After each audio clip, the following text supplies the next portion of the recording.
right, let's see what we got. 5:59.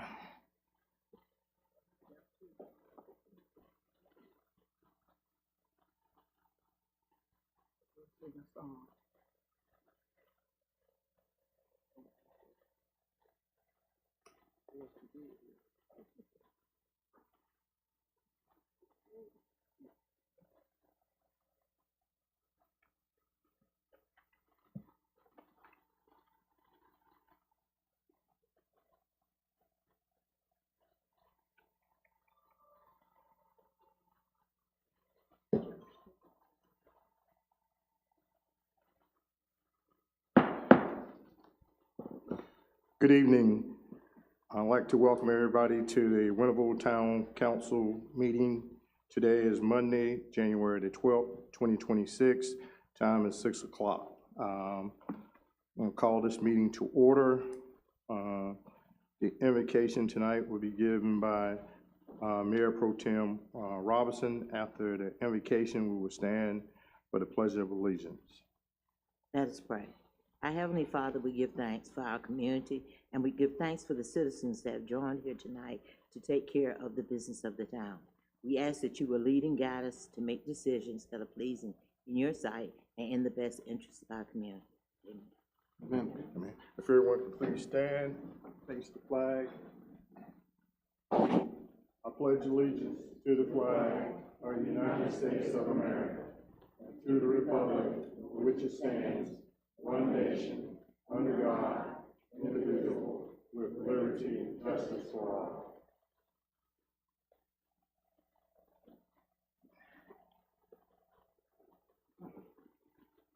Well, good evening again. My name is Ricky Hines. I'm the mayor, and we would like to welcome y'all to our first town hall meeting in the year 2026. I hope everyone on the dial had a great Christmas and a great New Year. Glad to see everybody's back and everybody here with us. We're gonna move right on along and get into, I'm sorry, I'd also like to welcome the people out in the audience. Forgive me for that, and also the people that are looking at us live tonight. So next up, we're gonna do our roll call. If you get your clicker.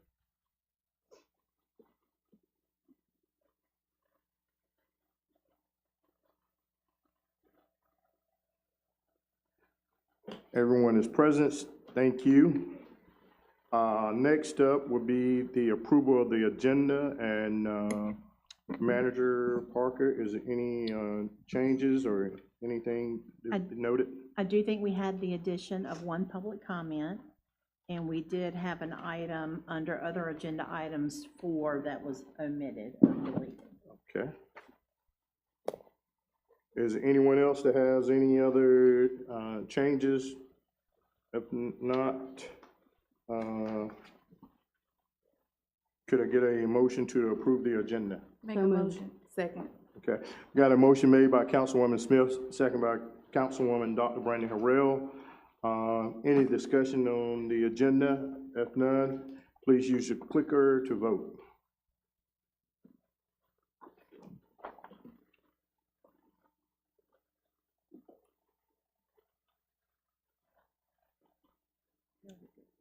Okay, motion carried. Next up is supposed to be the installation and oath of office for the Mayor Pro Tem. But at this time, I see that is Judge Hazelton. Okay, she may be running, so we're gonna move that around, and we'll bring her, when she comes in, we'll put that into place when she comes in, okay? So we're just gonna move right on along, okay? All right. She has confirmed that she will be here. I'm sure she's just running a little Yeah, late. okay, all right. So what we're gonna do, we're gonna move right on down to the presentation. First presentation is Healthy Life, Healthy Choice, Miss Valerie Walker, if you would come to the podium. And while she's getting everything together, and while they're getting everything together, I want to say this here. Miss Walker and her group was at Market on the Square it was past June, and it was hot.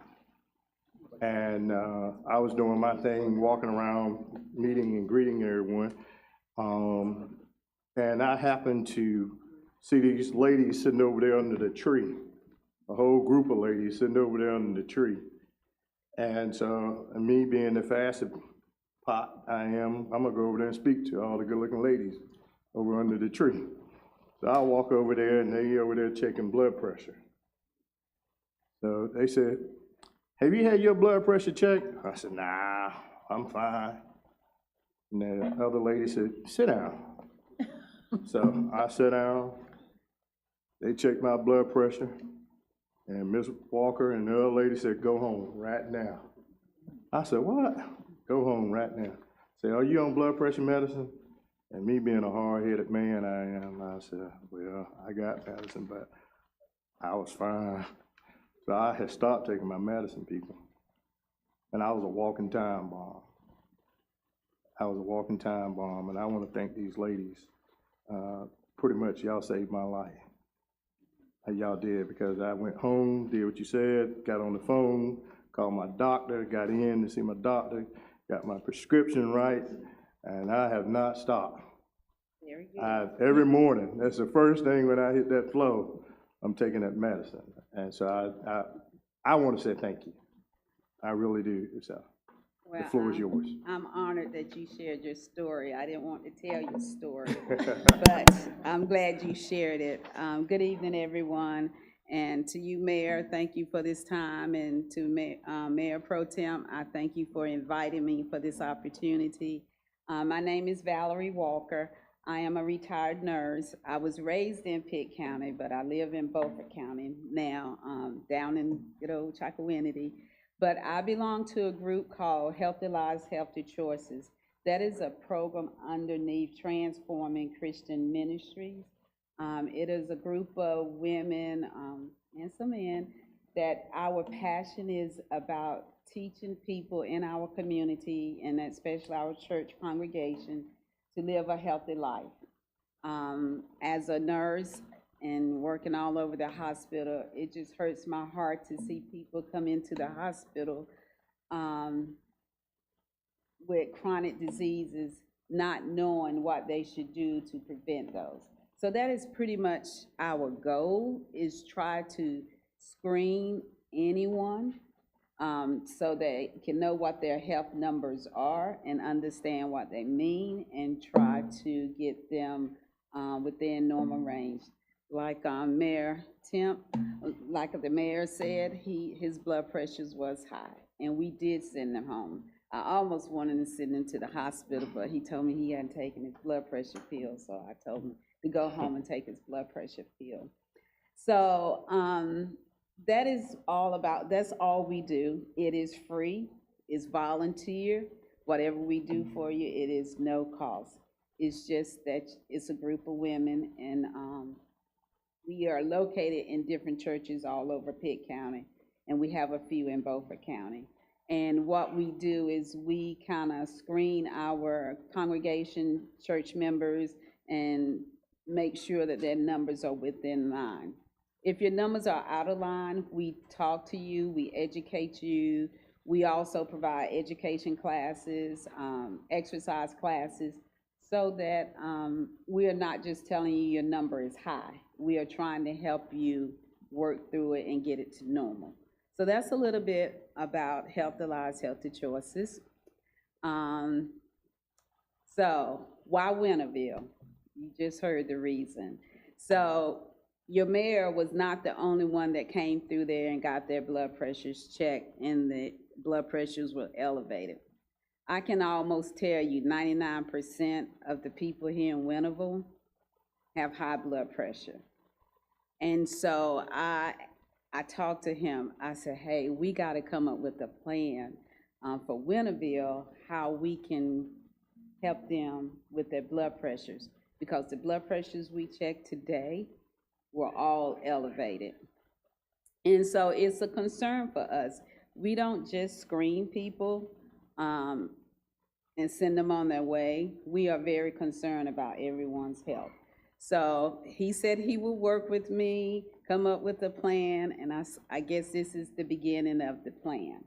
And so I have been thinking about what could we do as a group and try to help the Winterville community get their blood pressures under control. Now, of course, I can't make anyone do anything. We can offer the program, but it's up to you to come to us. And like I said, it's a free program. Why not? Especially with the cost of healthcare now, we have got to learn how to take care of ourselves because the healthcare cost is increasing. They're doing away with a lot of programs that can help you stay healthy. So you got to own your health, okay? So that's why Winterville. Okay, let's talk about blood pressure. So, you know, your blood pressure is something that you need. If it's not regulated, it can cause a lot of problems. And some people don't take blood pressure, high blood pressure serious, but you should, because these are some of the reasons why. Blood pressure is the silent killer. Why is it the silent killer? Because you can have high blood pressure and not have any signs or symptoms that your blood pressure is elevated. Just like your mayor, I'm pretty sure he had no idea his blood pressure was high as it was when we were out at the park. And it's called the silent killer because you can have high blood pressure for years and not know it if you don't check your blood pressure on a routine basis. And then by the time you find out, it has damaged some of your vital organs. And once your organs are damaged, you can't turn around. You can't fix it. So that is why it's called the silent killer. It prevents major events, which means that managing your high blood pressure, if you manage it, it keeps you from getting some of these chronic diseases like kidney disease, diabetes, heart disease. So you want to know what your blood pressure is, okay? Because if you know what it is, you can manage it and try to prevent all those chronic diseases. If you know what your blood pressure is and it's within normal, it protects your organs. Again, once your organs are damaged, it's no turnaround. So you want to know if your blood pressure is elevated so that you can try not to get kidney disease. You know, everybody know that usually when you go on dialysis, it's because your blood pressure was elevated, it damaged your kidneys, you can no longer make urine, then you have to go on dialysis. And nobody in here wants to be on dialysis. So if you know what your blood pressure is, you manage it, it will help you change your lifestyle. And that is the one thing that we really focus on. It's easy to go around and do your same routine. And we try to start with young people because if you develop a habit when you're younger, you kind of keep that habit. For us that's older, it's hard to change. We know I think we all in here know what we need to do to stay healthy, but we just don't do it. I'm talking about myself too, so. We know if we eat the right foods, we exercise, we get the sleep we need, it will manage any kind of diseases that we have. But we know, we just love to do the things we like to do. But we got to get in the habit of doing changing our habits to live a healthy lifestyle, okay? And then if you know that your blood pressure is elevated, you can go get treated. A lot of people don't, I hear a lot of people say they don't want to get on blood pressure pills. They don't want to take them, but the medicine is there for you, so you need to take it. And even if you are on your blood pressure pills, you have blood pressure pills or any kind of pills for any kind of chronic diseases, you need to take them like they're prescribed. If there's a problem they're causing, then have a conversation with your doctors.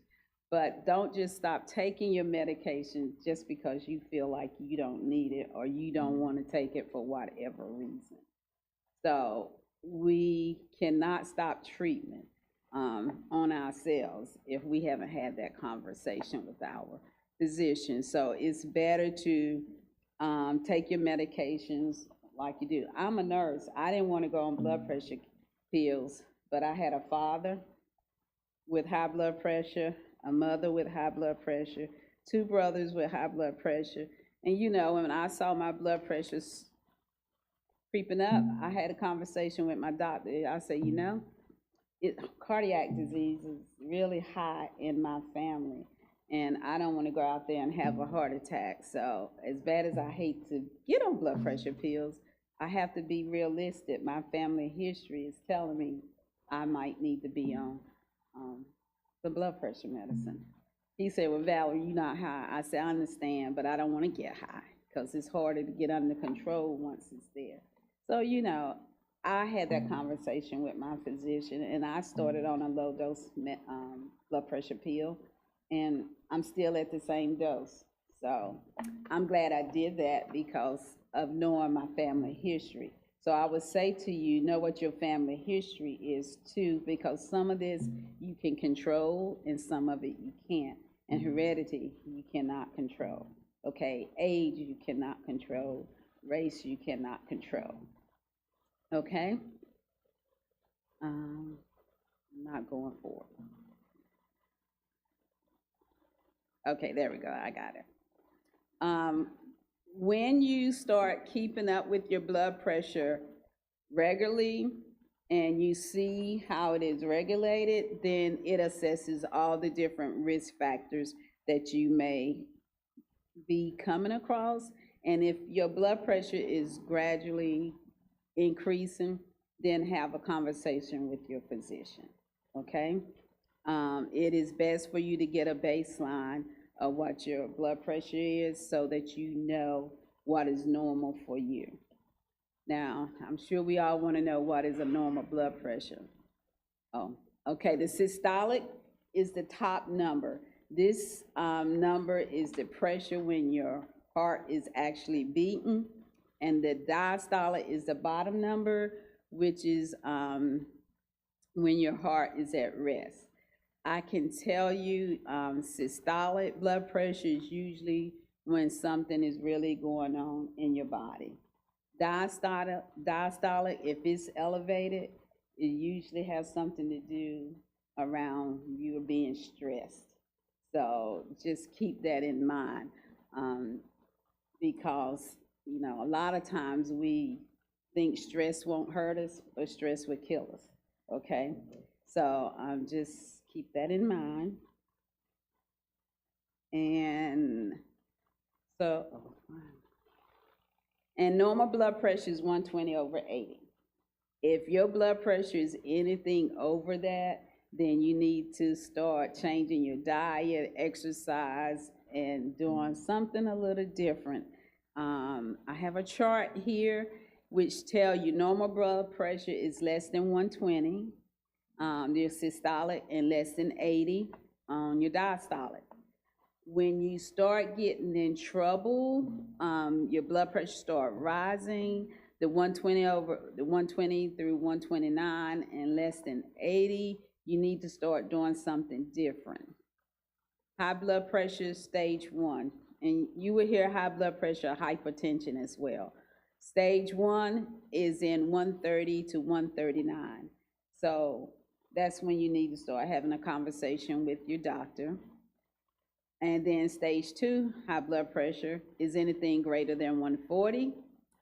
And then a crisis situation is anything greater than 180.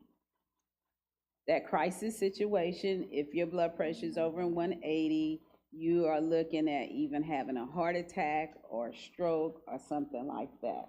So that is why you want to make sure you know what your numbers are so you can manage it, okay? So,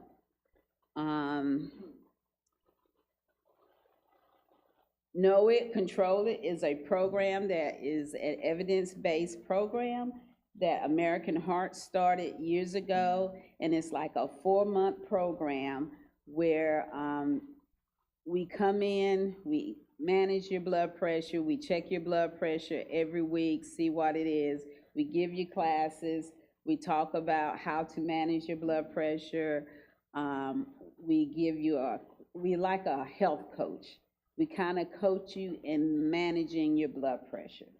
And so this is what I think Winterville citizens need, is that they need to go through this 4-month program, and where we will come out, volunteer to check your blood pressure, educate you, advocate for you, offer you resources to manage your blood pressure.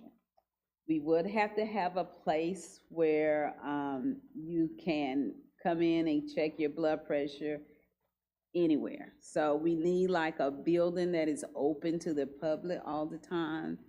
And we can get a blood pressure station set up for you. I think Pit Partners in Health, we usually work with them in getting a blood pressure station set up so that people can go in there and check their blood pressure. If you are interested in going through this program, the benefits to it, we'll teach you how to monitor your blood pressure. Like I said, we'll do some health coaching, some team-based care, group sessions. We'll have group sessions where we might do a little bit of exercise, talk about what you should eat, and it's just a lot of different things to teach you how to manage your blood pressure. And pretty much lifestyle education, which means changing your habits.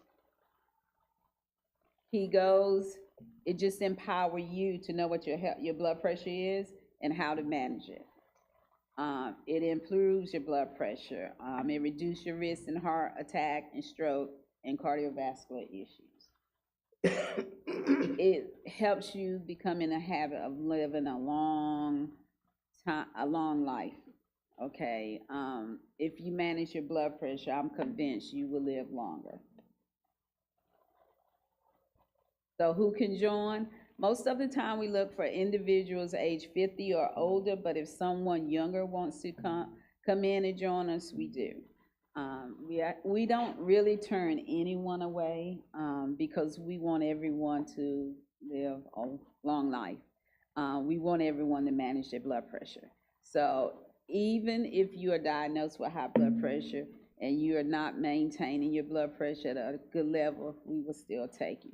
So I have all this just because this is what the program say, but as for us in Healthy Lives, Healthy Choices, we do not turn anyone away, okay? The benefits, you develop a normal blood pressure, or at least as close to it as you can. You can get learn how to monitor your blood pressure. We offer free blood pressure monitors and education materials. And it's proven effective in improving your blood pressure control.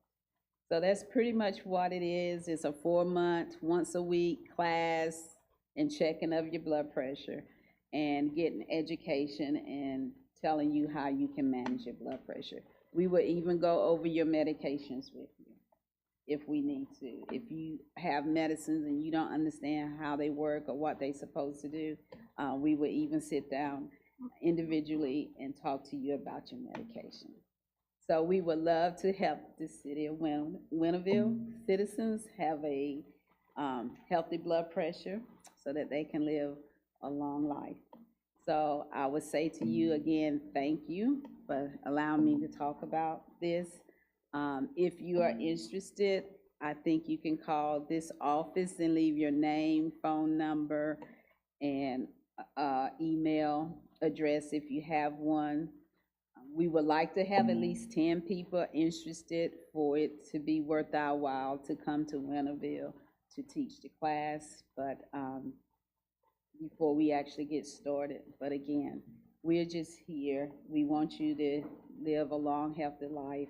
We don't want you to be walking around here like a time bomb, to have a stroke or heart attack or anything like that. Questions? Deadline for signing up, I'm sorry. the deadline for signing up for it. I don't want to put a deadline. Once we get at least 10 people, you let me know, give me the names, and we'll start the process. We probably, I don't know if I talked to you or the mayor, we probably need to figure out where we can hold the classes. It would be best if we can hold it somewhere here in Winterville so that it's easier for them, for the people in Winterville to attend. You know, I could have a class down in Chocowinity, but I don't think anyone will come. So we just need to have a place where we can meet once a week, a place where we can put a blood pressure machine so that people can go in and self-check their blood pressure even when they're not in the class, and all of that. So we have a few things we need to do before we actually start. But again, I would like to have at least 10 people. And then I'll be getting back with you, sitting down with you. We can try and figure this out, okay? Okay, And, but again, thank you. thank you. Thank you for sharing this information, and hopefully the citizens that are listening and citizens that are here take this to heart. You know, like I said, I was one. Didn't realize what I was doing, but you know, I appreciate you all. You have to know, everybody has been asking me, have you talked to the mayor in Winterville yet? So I can tell you got a Yes. good report. Well, also to a follow-up to that, they did call me the next day. Okay, The lady called me the next day to ask me how I was doing and everything. So they do follow up with you. They take your number down and they're gonna call you. And so, but I was on it the next day. I was talking to my physician the next day. So, yeah, I got everything squared away. But thank you. thank you all. Mhm. So what we're gonna do now is, Judge Hazelton, thank you for coming. We're gonna transition Ms. Robinson before we go to the next presentation. Judge Hazelton, if you would come up, and Ms. Robinson, if your family.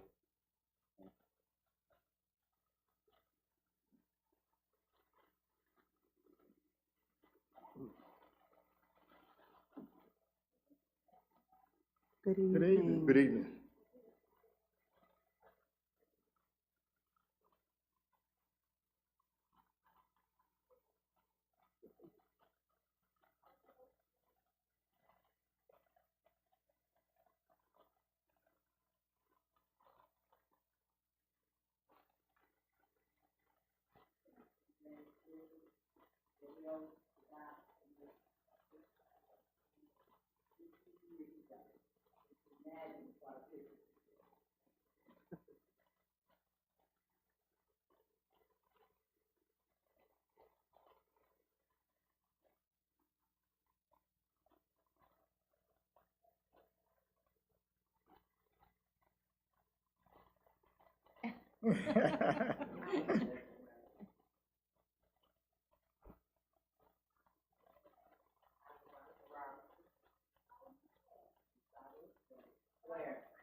Thank you again, Judge Hazelton.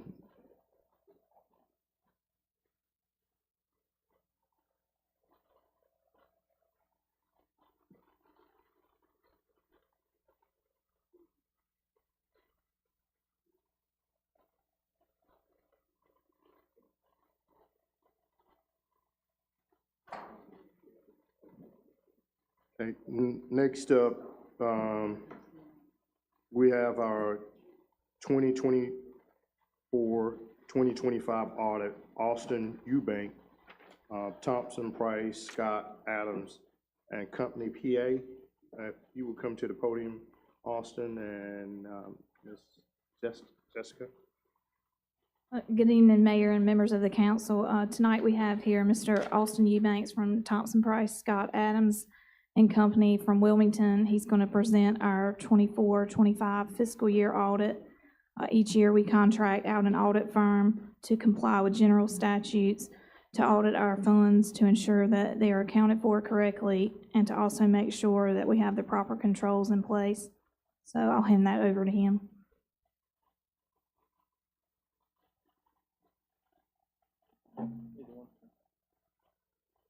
Good evening. Good evening. Thank you for having me back for a second year. My name is Austin Eubanks. I'm a CPA and a certified fraud examiner, and I'm the compliance manager for Thompson Price, Scott and Adams in our Wilmington office. And we had the pleasure of auditing the town of Winterville for the fiscal year end June 30th, 2025. So we'll go straight through some required communications. Just to let you know what my responsibilities were, is they fall under the generally accepted auditing standards, government auditing standards, OMB uniform guidance, and the State Single Audit Implementation Act. So we were able to design and provide reasonable assurance that the financial statements are free of material error and in compliance with government regulations. We were also able to perform all our planned procedures, and we had complete access to management and required information. So everything we asked for was given to us in a timely manner.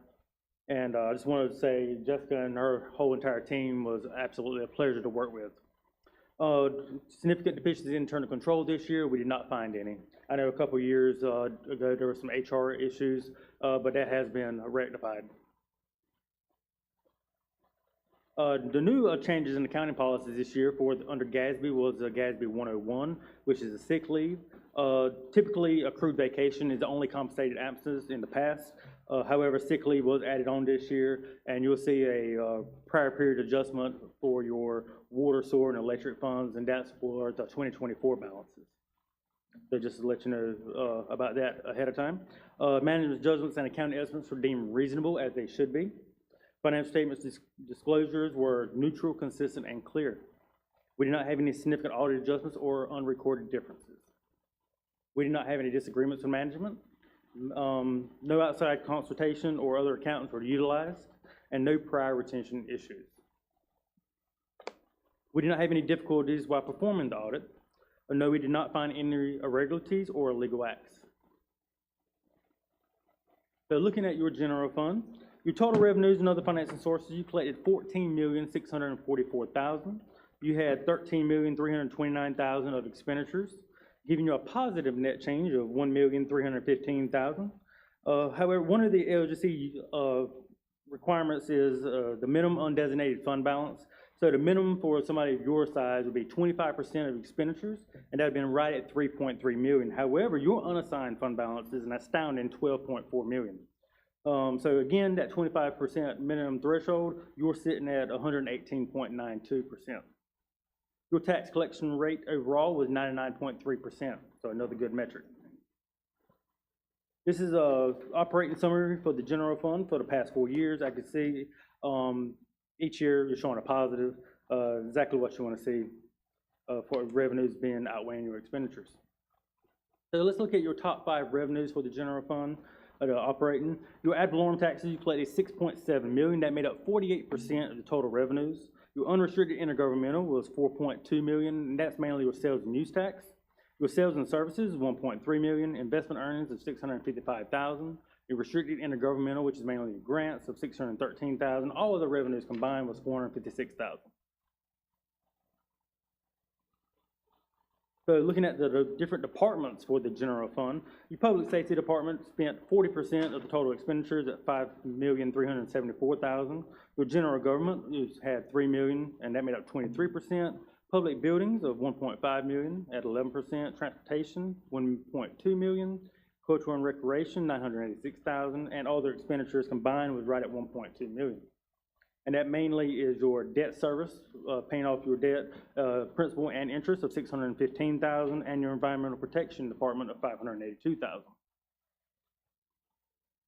So let's look at your general fund analysis fund balance. This is exactly what you want to see, that steady increase year after year, from $13.4 million in 2022 all the way up to $17.9 million, right at $18 million. Again, your available fund balance for this year was $12,425,000, and you did have an increase in your committed, restricted, or assigned fund balance of $5.5 million. And that's mainly the state stabilization and some money that you had already assigned for the 25-26 fiscal year. So going back to that metric that I mentioned earlier with the fund balance available as a percentage of general fund expenditures. So basically what this metric utilizes and what it means is, since you're sitting at right at 119% for this fiscal year, that basically means if you was not to collect any more revenue, you can still operate under normal expenditures without having to cut any departments. You can still operate for additional 14 months. So again, 25% is all you need, 119%, you're well above the threshold. Let's move on from the general fund to your other major funds. You had safe routes for schools. Total revenues, $31,000. Total expenditures of $29,642. Net change, $1,400, bringing that fund balance to $30,950. Your recreation accessible parks grant, you had just transfers of $123,000, brand new program. Plan to utilize that money going forward. That's it for the governmental funds. Moving on to proprietary funds, and the very first one is your electric fund. Your total revenues is $7.5 million. You did have total expenditures of $7,359,000. However, right at $389,000 of that is depreciation, which is a non-cash item, bringing you a total of operating income of $148,000. You did have some non-operating revenues, is mainly your investment earnings in this fund of $251,000. You did have some transfers out to additional departments of $350,000, bringing you a total net change in this fund of $49,644. And you will see that restatement of, like I mentioned before, is your accrued sick leave of $6,100, bringing that net position to $13,650,000. Moving on to your water fund, total revenues $1.7 million. You did have total expenditures of $2,244,000. $309,000 of that is depreciation, bringing you an operating loss for the water fund of $476,000. You did have some non-operating revenues of $26,150, bringing that total net change of a negative $450,000, bringing that net position down to $6,179,000.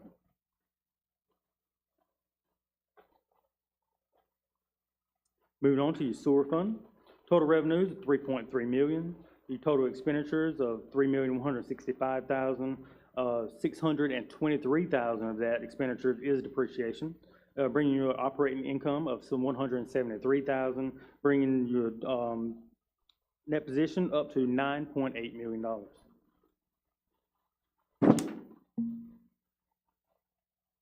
Stormwater fund, total revenues of $545,000. Total expenditures of $755,000, $143,000 of that is depreciation. You did have some non-operating revenues, investment earnings of $58,000, and capital contributions, which is some grant money of $144,000, bringing you a total net change of negative $6,281. Net position ending of $8.8 million. So all your funds, you have an outstanding net position in all your proprietary funds, and that's one of the main things you want to look at. The analysis of cash for each and every fund. Your general fund, you have $15.6 million available to spend at your discretion. $1.5 million was restricted. Safe routes for school, $32,774. Of course, that's all restricted. Your recreation parks grant of $124,000, all that's restricted. Your electric fund, $6.9 million is available to spend at your discretion. $143,000 is restricted, and that's your customer deposits on hand. Water fund, $1,651,000 is unrestricted, and $15,000 is restricted. $971,000 is for the sewer fund, is unrestricted. $32,000 is restricted. And your stormwater funds are sitting at $4.7 million. All of that is unrestricted. So again, you did have an FPIC, and it's the same one as always. It doesn't really apply to you, but you still have to write a letter and sign. It's the one that for your transfer policy, but you're not a part of the, what do they call it? The Eastern Electric, since you're not a part of it, it does not apply to you, but since for some reason you still have to write a letter each year just stating that you are not a part of this, that's all you really have to say. Everybody has to sign it, and that should be it. There's not a hit against you or anything. It's just something you have to do each year. I need a petition to the LGC that they need to have a button on there just saying that you're not a part of it and that you shouldn't have to do this every single year. But that's it for the presentation. Nothing but good things. Healthy fund balance all around. Plenty of cash for any COVID or anything to happen again. Any flood-ins or you have a plenty of rainy day funds, I would say. Any questions, concerns? Anybody have any questions? If none, again, thank you, Mr. Eubank. You and the firm, we appreciate what y'all do. I know y'all spend a lot of time up here going through things. So. Yeah, and I will say we did submit this on time. We're still waiting for it to be approved by the LGC. However, that should be any day now. Okay. Jessica, thank you and your staff for doing an excellent job. Again, we really appreciate what y'all do for the town. Just wanted to thank Austin for his presentation and all the hard work that they do throughout the year. And thanks to the finance staff and all staff for all the help with their audit this year. Thank you. Thank you. Jessica, you want us to officially accept the report? Yes. So I do believe The we have a motion. Motion, yeah. I move that we officially accept the report. Second. I have a motion on the floor, motion made by Councilwoman Smith, second by Councilwoman Dr. Brandon Harrell, that we accept the 2024-25 audit. Any discussion? If none, if you use your clicker, please.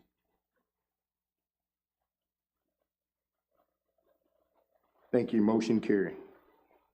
All right, next up, we have a proclamation, and I think have someone here from human trafficking. I forgot your name, I'm sorry. I'll cover it. Okay. All right, I apologize on that. No, you're fine. Good evening, everyone. My name is Daryl Lange, and I am project coordinator with North Carolina Stop Human Trafficking. I just want to start out by saying how grateful we are that the town of Winterville has recognized, first of all, the effort to combat human trafficking and the anti-trafficking movement, and also recognize January as Human Trafficking Awareness Month. The Pitt County Coalition Against Human Trafficking was formed in 2016 in a response to address the issue of human trafficking in Pitt County. We'd like to invite all members of the City Council and also the city staff, and really anyone who wants to be a part, to join the Pitt County Coalition. Our next meeting will be on March 6th at 9:30 at Beyond Blue Neighborhood Center on Arlington Boulevard. And again, that is an open invitation to anyone here. According to the National Human Trafficking Hotline, in 2024, North Carolina was number 9 in prevalence of human trafficking in the nation. That puts us in the top 10 3 years in a row. When the Human Trafficking Coalition, the Pitt County Coalition, was founded in 2016, we were number 14. In 2020, we were number 12.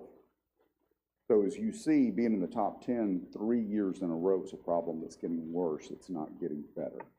In 2021, the human trafficking in general was a $150 billion a year business.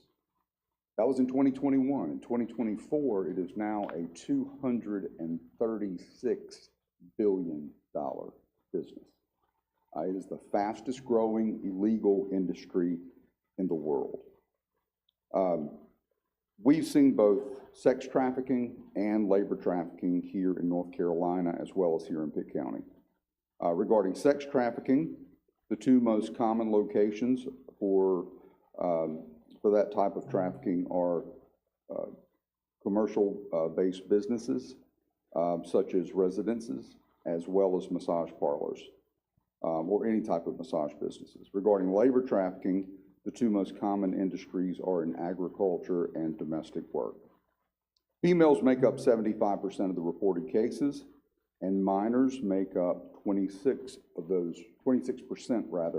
those reported cases, the average ages being 12 to 14. Those are based on North Carolina numbers.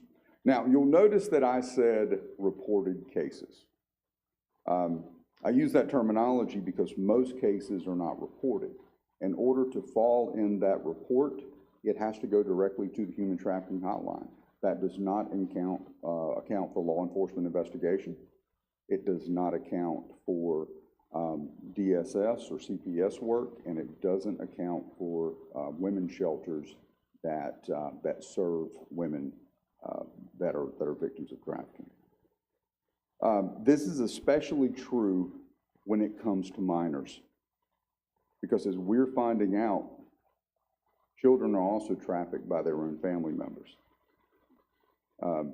You heard right. We're really beginning to understand more and more how common it is for that type of trafficking to be done by parents and family members, exploiting the very children that they're supposed to protect. You might ask, how can I help? How does this happen? How do we get to this point? And it really all just comes down to business.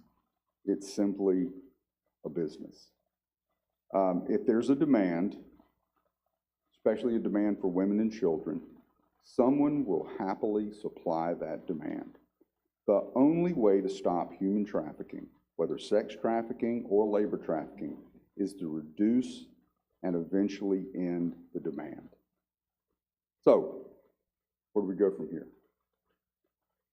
How do you help? How do you get involved? How do you learn more?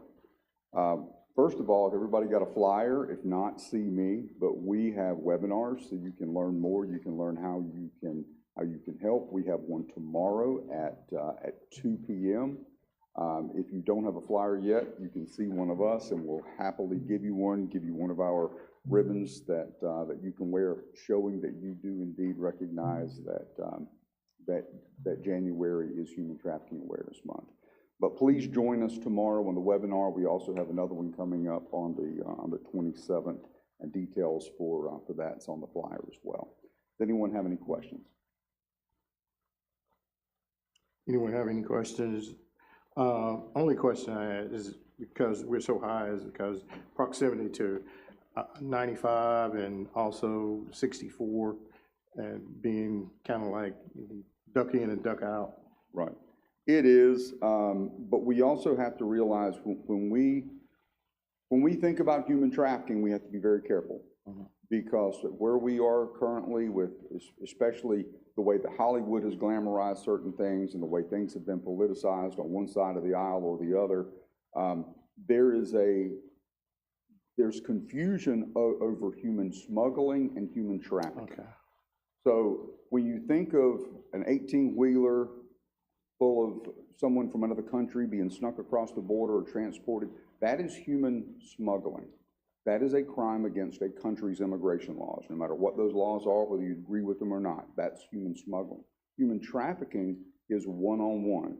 That is a crime not against a country, it's a crime against a human. It's a crime against a person, an individual.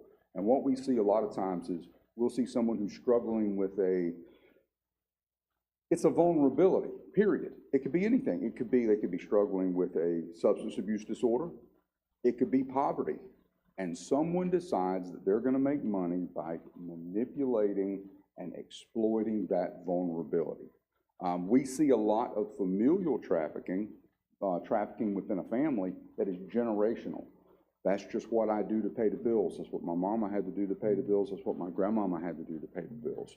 But somebody's getting that money. And again, they teach classes on this. There's a book, it's a New York Times bestseller, that teaches, page 26, find her weakness, find her vulnerability, and exploit it. Page 27, if she doesn't have a vulnerability, create one. So it's in our backyards. It's not across the country. It's not a border problem. We see it every day. I also serve with another human trafficking organization that I serve as extraction specialist and relocation specialist. We did 57 extractions in Pitt County last year. So it's a problem that's in our backyard, and we can do something about it. Thank you. I think we have a proclamation, don't we? Okay. Yes, and we will get that executed and sent to them. Okay. in a- If the council would come down front, all the council, come down front, we're gonna, you got the front picture? Y'all come down front, we're gonna take a picture with it. So we're gonna help stamp out human trafficking here at Winterville. I think Diane's your picture taker. Absolutely, yeah.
Mayor, can I just? Yes, yes, one ma'am. quick- I'd like to thank my family that came, for my swearing in, and my friends that are out there. I'm not gonna call names, because you get in trouble.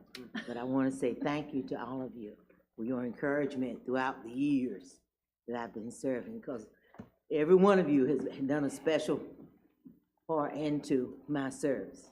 And I want you to know that I appreciate it. Thank you. Next up is public comment period. And before we start on it, I need to read this. The public comment period of 30 minutes provide an opportunity for residents to comment on any item included in the agenda or to address the town council on any other matter related to the town council, to the town of Winterville, or any item included in the public hearing section of the agenda. Residents should address the council at the time the mayor invites public comments on the items. No public comment may be made to the council during the meeting, except during the public comment period or as part of the public hearing. Individual speakers are limited to a maximum of 3 minutes, and no more than 3 speakers may address the council on a single matter. The town council may elect to take no action on a matter addressed by the speaker may schedule the matter for further consideration at a further council meeting, or may refer the matter to town staff for disposition. Copies of the town public comment policies are available in the rear of the assembly room. And tonight, we have Mr. Ross Peterson. If you would step to the podium, please. State your name and address when you get here, please. Just for our record, so we can make sure. Ross Peterson, 2434 Cannon Road, slice of the good life, Winterville, North Carolina. I'm a little bummed, but anyway, he already started my clock. Wow. Okay. Happy New Year. Happy New Year. Probably would have wrote something different after seeing that report, hearing words of net gain, plenty of cash, unrestricted funding to spend. Man, Winterville has done good. Appreciate y'all continue numerous years of good work to maintain a healthy budget. All of you know I'm an advocate to bring back public services of weekly recycling in Winterville. That was abruptly taken away. The claim was for costs, but yet we raised taxes, gave away money, and gave raises. All this far exceeded any supposedly savings gain from taking away a service that had been provided for decades. I would like to reiterate what I've heard Ms. Hawkins say many times, that the town works for the citizens, not the other way around. In the past 5+ years, it seemed that this has become that the town has continued to find ways to reduce services instead of making the services better with a positive attitude. I ask that the coming year that we are mindful the decisions we make to truly in the best, that are truly in the best for the Winterville citizens. Let's build on what has made Winterville a great place to live: home ownership, good utility rates, low taxes, and the best services. Or other words, a place that provides a clean, safe, and affordable place to live. As I mentioned, this town has grown tremendously on this only, not any special amenities. Let's focus on how to provide better utility rates. Let's focus on how to maintain or reduce taxes. I know elderly and families that are on fixed limited incomes want to make a difference for a family. Lower the cost of signing up a kid for a recreation sport. Want to make a difference for elderly on a fixed income? Don't increase or create fees that should be covered by our taxes.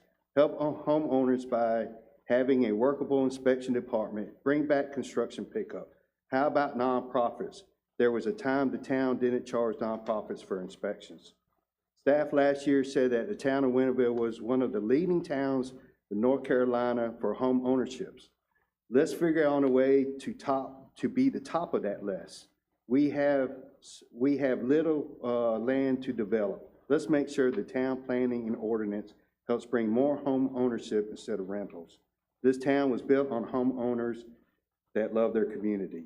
Please help continue what has made Winterville the community of faith, neighborly fellowship, and a town that provides the best services to the citizens in 2026.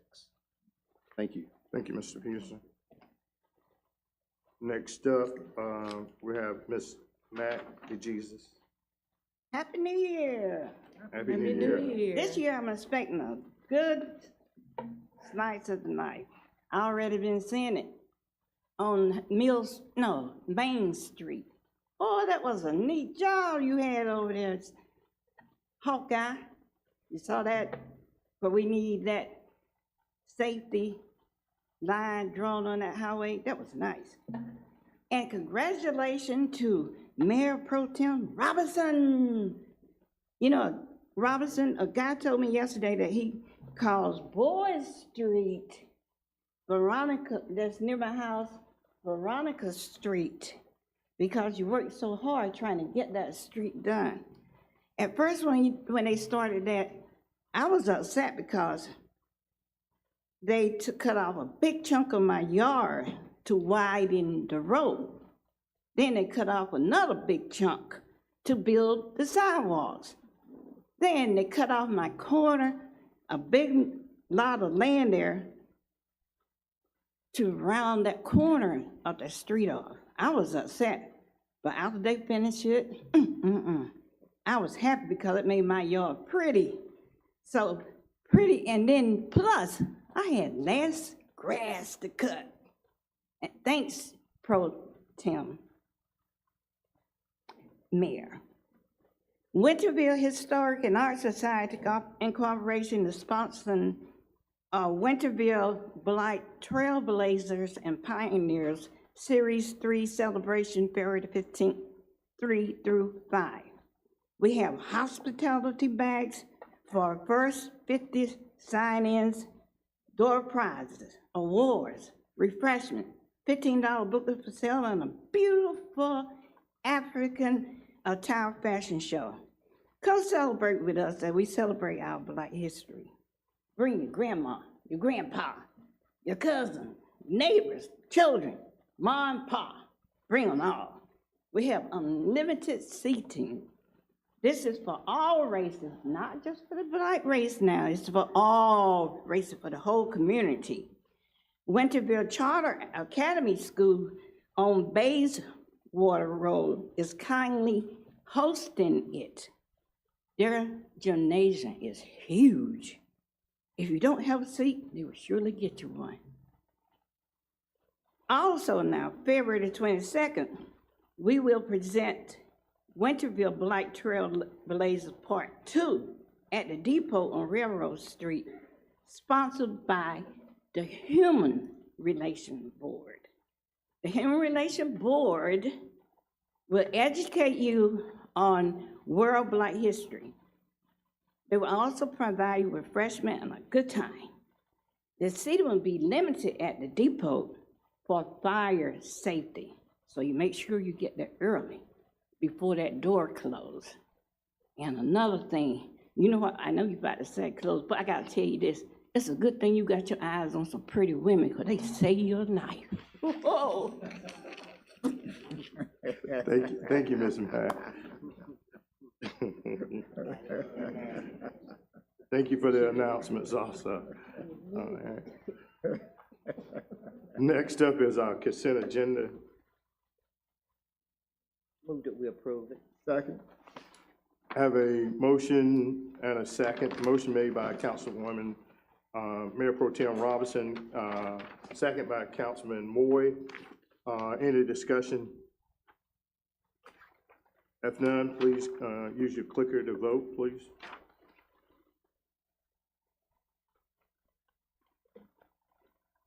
Motion carried. Thank you, y'all. Next up, there's no old business, so we'll transition over to our new business. And Stephen Penn will step to the podium, please.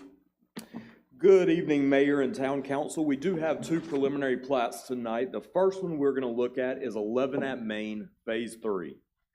11 at Main, Phase 3 is located within the existing 11 at Main subdivision. So this is Main Street going east to west here, and Highway 11 going north to south here, just to give you a little bit of understanding where we're discussing.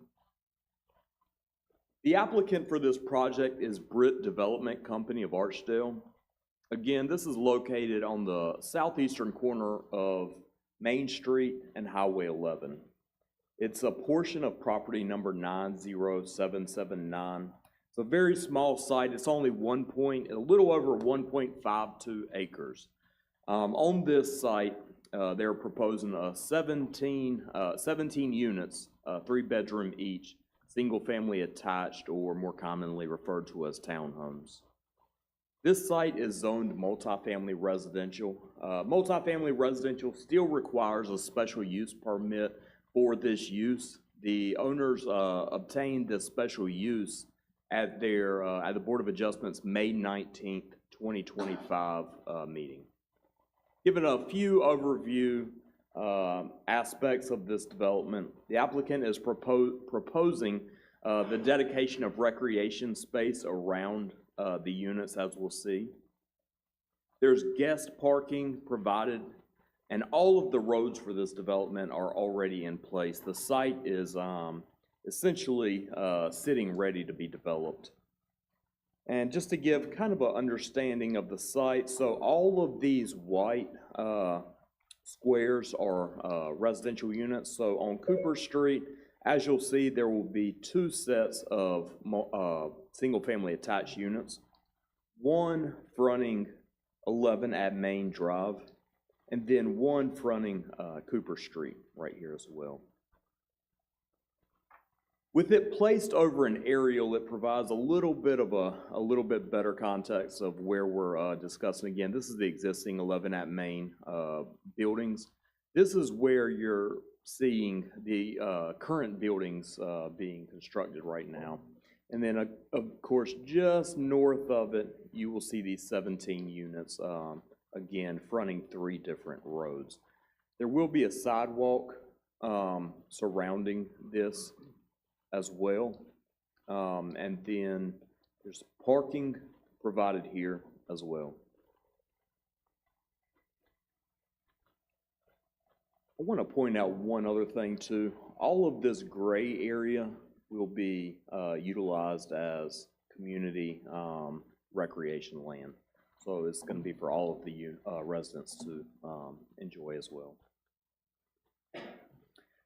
Staff does recommend approval of 11 at Main Phase 3 preliminary plat. It has been reviewed and approved by the Winterville Technical Review Committee. It also obtained their special use permit as required for this project in 2025.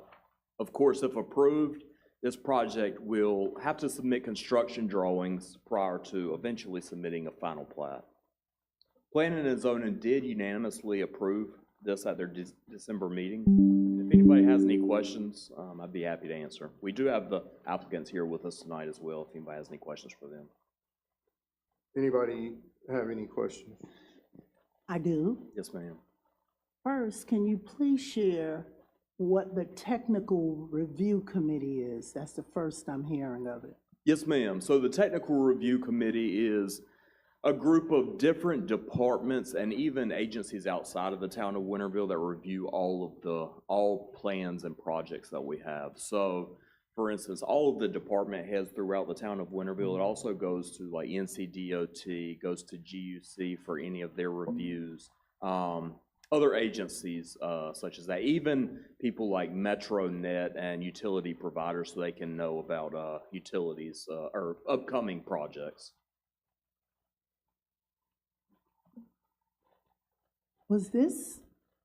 Does other council members know about a technical review committee? Because this is the first I've ever heard of it. Is that something newly established, or is this just me just first hearing of it? And how all of those different facets of committees, companies collaborate? Is that? I know about it. I mean, since I came on the board, they've been having it. I'm sorry, let me step into the mic. Since when I first came onto the board, they've been having it. So, I mean, it's pretty much a standard review what they do whenever someone comes in. I would like to share that I'm familiar with it also, and it's always has been part of the process. And again, that's my first time hearing of it. When there's different developments, we're typically planning and zoning has approved it as opposed to a technical review committee. So just a refresher of that to let us know, like you just explained, the different facets. It will enable myself and other council persons to know what we're, Yes, deciding factors are. Yes, ma'am, absolutely. And just to clarify on that, so the Technical Review Committee is one of the first things any project does when it's submitted. So when a project is submitted, the first thing that we do with that project is distribute it out to all TRC or Technical Review Committee members. Then after we receive Technical Review Committee approval, that's when we would schedule it for Planning and Zoning and Town Council. So we would go through Technical Review Committee, and once we receive that approval, then come before the Planning and Zoning prior to Town Council. That's to ensure, especially for like a preliminary plat, to ensure that it meets not only Planning and Zoning standards, but standards of all departments and even departments outside of the town as well. Thank you for that information, and in the future, and this year, I will be attending some of the planning and zoning meetings so that I can be better, well-versed, or, know what the various subsets of the committee is. So thank Absolutely. you so very much. Yes, ma'am. I do also have an additional question. You shared that will be prospectively 17 additional units, correct? Yes, ma'am. So, and again, and as I said before, when we have units, right, we have people, we have families. Families equate to more trash, more usage of water, and so forth and so on. So while we are growing, we have to continuously think of how we are aligning our infrastructure. That then begets more traffic, more congestion in school. And it is a good thing for growth, but when we're talking about the growth, we also have to integrate or see how we can accommodate the current, population of the town that's here. So I don't know in the future and when developers come in, and how will you work into the community? Have they sat down in planning and zoning? Have they sat down with public works? Have they gone to our local public schools? That is just my thought. And I'm not against growth, but just alignment, infrastructure, and forethought, because at the end of the day, this will all affect everyone. So that is what I had to say. And Stephen, also to the school system know when we're, they know when any subdivision that we have. We do Correct. report it We to Pitt report- County. yeah, We report also, to the county. the county as will well. do typically a yearly kind of estimate Right. of growth as well that they provide to the schools. Too. Yes, sir. Yeah. And that's good to know. Yes, ma'am. And I will also research and talk with the schools, because I do know, I work in the schools every day, and lunch hours are getting shorter by the minute due to population. So perhaps Pitt County Schools is thinking of how to collaborate with us here in Winterville to extend space. That is just what I needed to say. Thank you. Retention ponds, will one be built in that area? This is not showing one, at least on this preliminary. I suspect that they have enough retention on site that it will feed to these. But that is something that we'll look at during the construction drawing review. So if in fact they cannot, support it with that, then they would have to figure out a way to capture that runoff. Yes, ma'am. Because there are quite a few in that area. Even though they're fenced in and everything, there are quite a few in there with the mechanisms that keep the algae from growing. Yes, ma'am, there are. So what is the pleasure? Move for approval. Second. Have a motion on the floor, motion made by Mayor Pro Tem Robinson, second by Councilwoman Smith, to approve 11 at Main, Phase 3 preliminary plat. Any discussion? If none, use your clicker, please.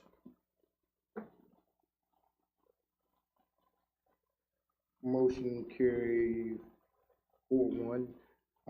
Councilwoman Hawkins is voting no. Okay, thank you. Next up is Stephen. And we have another preliminary plat tonight. This one is Vernon Square. This one's a commercial subdivision, so a little bit more unique than what we typically get to see with our preliminary plats. Kind of exciting. Vernon Square is located on the northeastern corner of Vernon White Road, which is east to west right here, and Highway 11 north to south here. As you see right here, this 14 plus acres is the project that we're referring to as Vernon Square.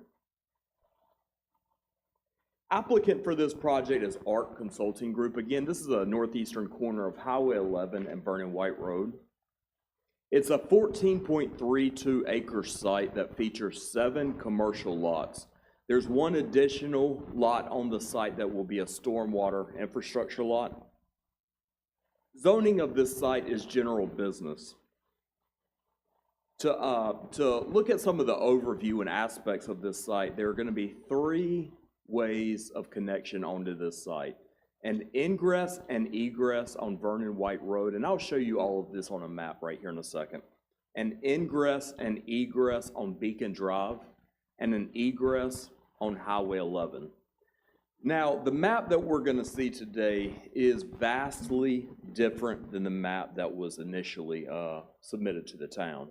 This map has gone through significant and intense reviews from the town and NCDOT with traffic studies, and the result of those traffic studies are what we see today in this proposed preliminary plat and the street configuration that we're about to see. This has been approved by NCDOT as well.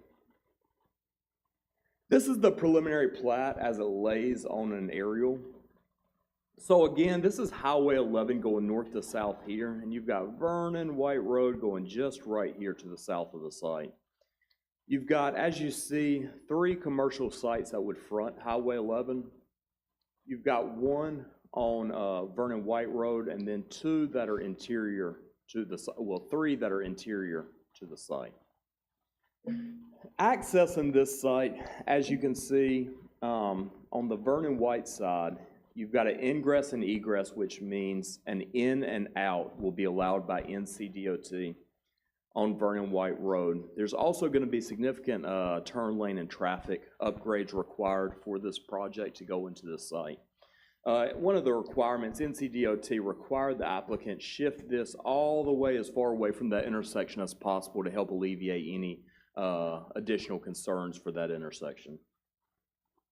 If you go into the site, just north into that site, as you see, there's a road that kind of services the sites on the inside, as well as this one too, that goes north to south to serve the internal sites. There's a road just to the north of this that will feed into Beacon Drive, which will have full ingress and egress as well. So if you see just beside this, just to give you a little bit of understanding where we're talking about, this is the Aqua Center, Aqua Venture right here, and this would have full access right here. Traveling this all the way to Highway 11, NCDOT has allowed an exit here, but not an entrance. So again, looking at this site, 7 commercial lots with 2 means of ingress and 3 means of egress on the entire site. This is just another image of the plat, just off of the aerial to provide a little bit clearer image as well. Vernon Square is a 14.2 acre commercial preliminary plat. It proposes 7 commercial lots and 1 stormwater utility lot. This plat has been reviewed by and approved by the Winterville Technical Review Committee. The driveway connections and access have been determined and approved by NCDOT prior to bringing it to Planning and Zoning and Town Council. Staff does recommend approval of this plat. Of course, if approved, Vernon Square will have to submit construction drawings and eventually a final plat prior to finalization. Planning and Zoning has unanimously approved this plat at their December meeting.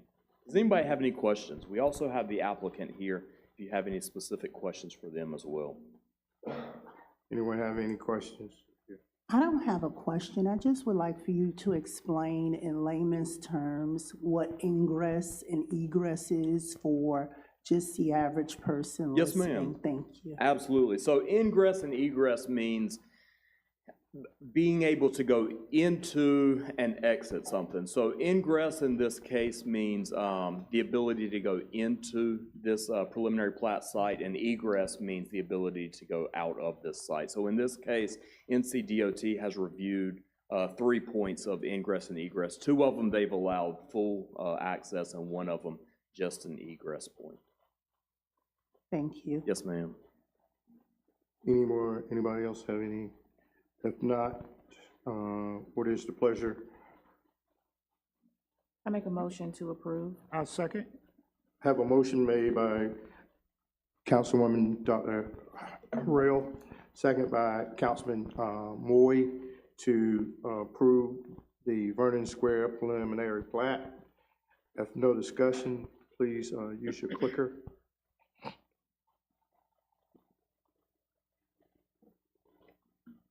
Motion carrying unanimous. Thank you all. Sorry about my voice.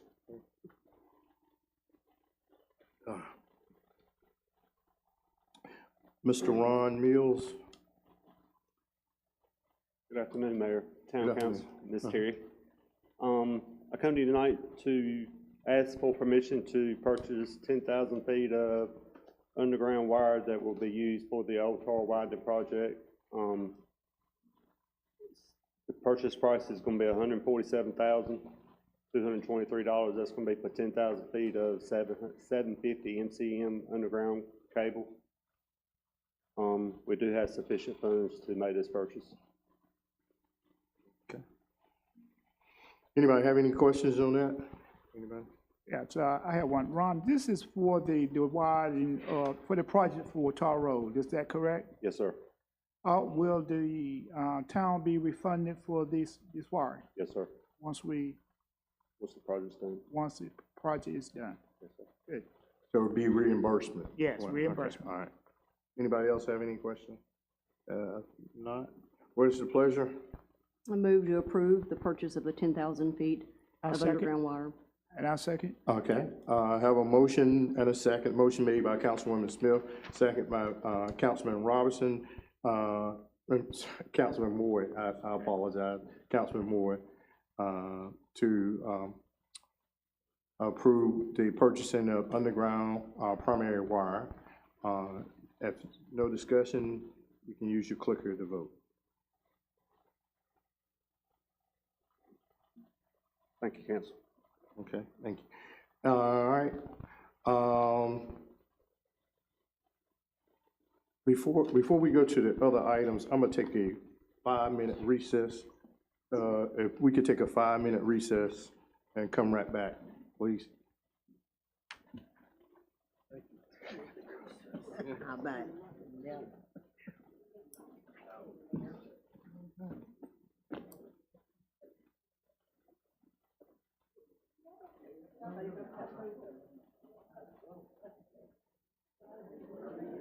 Me as well.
Flowers home?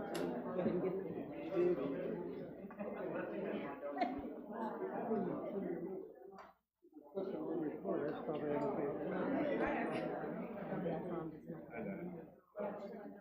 But, how's things going?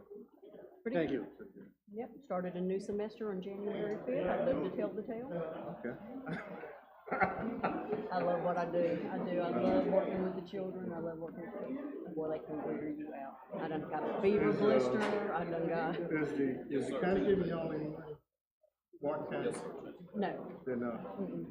We're different because, you know, we're regional. I know regional. And we're in legislature. Okay. So we get a set amount, and then we can charge the LEA an amount for each child that we serve. Okay, all right. If that makes sense. This morning I went to Christ Covenant. I saw, yep. These chairs don't do me a favor. Facility. Yeah, and I they wanted did to go it. tonight, but. Ooh, I hope it's well done. I do. Sometimes, but of course they went up the metal pre. Right. Maybe I shouldn't say prefab, but you know what I mean. Yes. But the steel right there is so expensive. That's what's the cost right there. Steel, you got the price of steel, price of lumber, steel and lumber went up, but concrete stayed the same, which is kind of unusual. It is So unusual. concrete stayed the same. Concrete prices didn't rise, concrete stayed the same. You never know. Yeah, you never, I was Well, I'm thinking glad you concrete. got over there. I saw the invitation, but of course I can't, and Yeah. being all the way in Right, Jersey right. and having all that I have to do. About 4 more years, I'll think about retiring. Yeah, I think about that. That was But at about, it'll be close to the boys coming on. uh-huh. I don't know, I have to look at it. Yeah, that's my dilemma But now. I think there's a little, I See. gotta believe there's a little bit of money, you know, you're there. Well, it is for me, because I can go anytime right now. I can go anytime. Yeah. But I'm just holding on. Holding on. Yeah. Yeah, because the Christian. Right.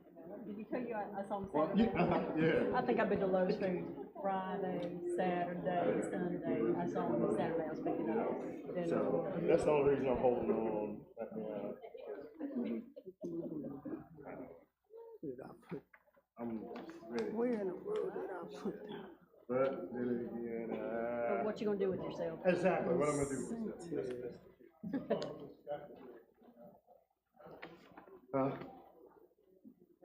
Oh, Yes, I sir. know. Happy. I said happy anniversary to y'all this morning. Yeah. I'm trying to chop. If I hadn't stopped, you would have a flood. I've been drinking all this water. I know you will. Chicken salad sandwich. Yeah. Oh, are we putting in the orders? Chicken salad sandwich? Yeah, chicken salad sandwich and some homemade fried. Where Al go? Oh, yeah, what do they call That's them? it. Oh, Out there to, house fries or yeah, whatever they call wait, them. what's the, up there by Snow Hill? I went there the other day, got some chicken salad. Got some Oh, what's that, Farmer and Dale and the Farmer or something like that. Yeah. Everybody said to take off intermission. Good.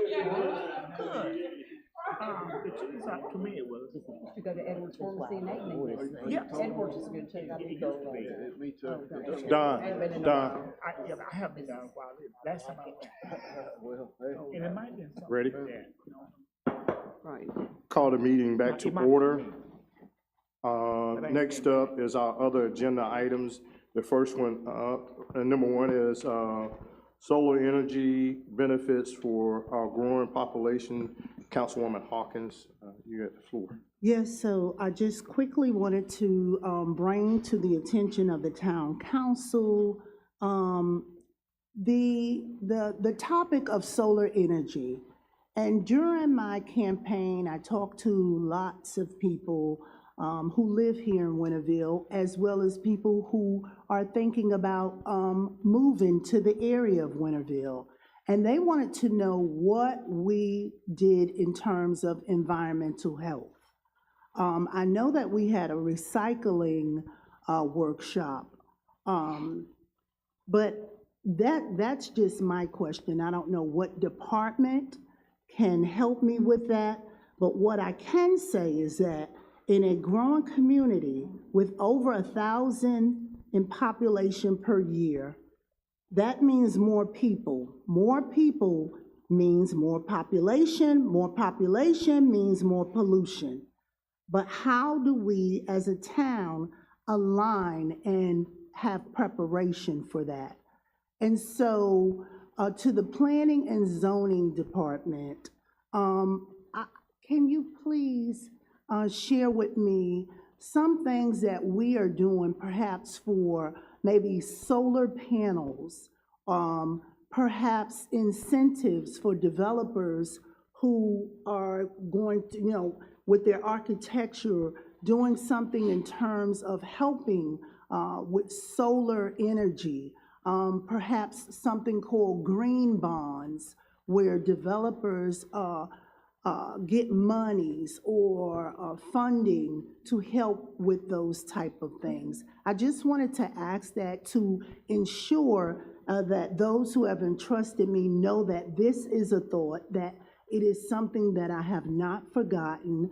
With greenhouse effects, we have more severe storms, we have increased droughts, we have more health risks.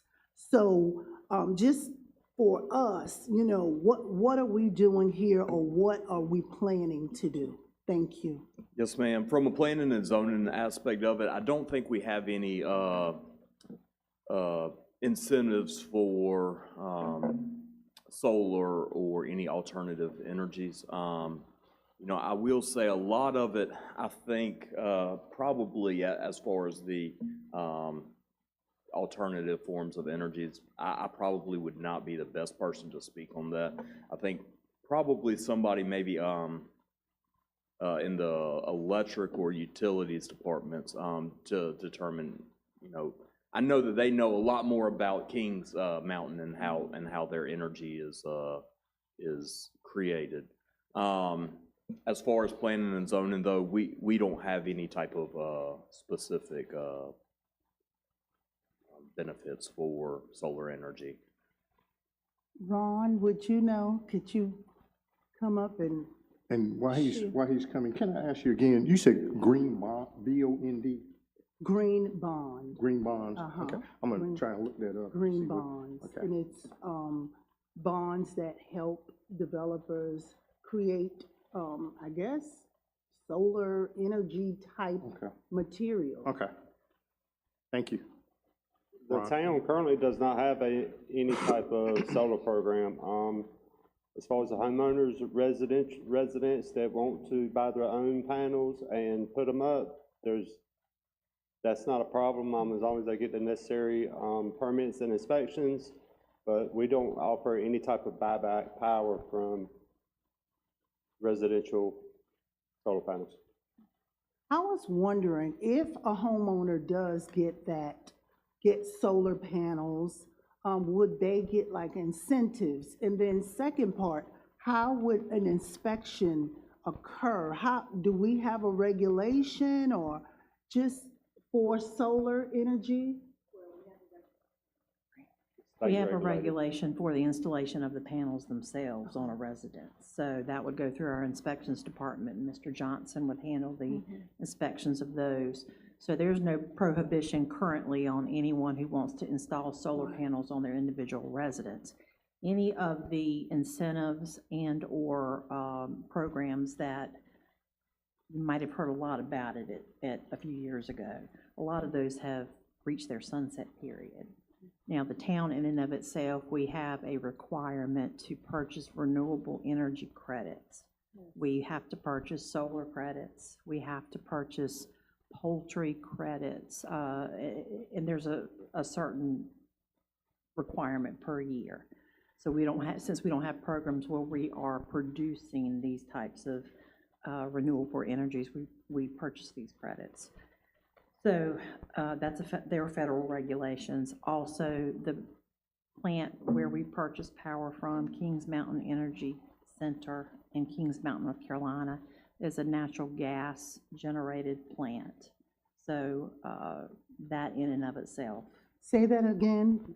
The Kings Mountain Energy Center in Kings Mountain, North Carolina is where the town of Winterville purchases its energy from. We are no longer with Duke and haven't been with Duke for quite some time now. That is a natural gas generated power plant. So though we don't have particularly individual programs within the town, we feel like we certainly have invested and plan to continue to do so in at least certain types of renewable energy in the future.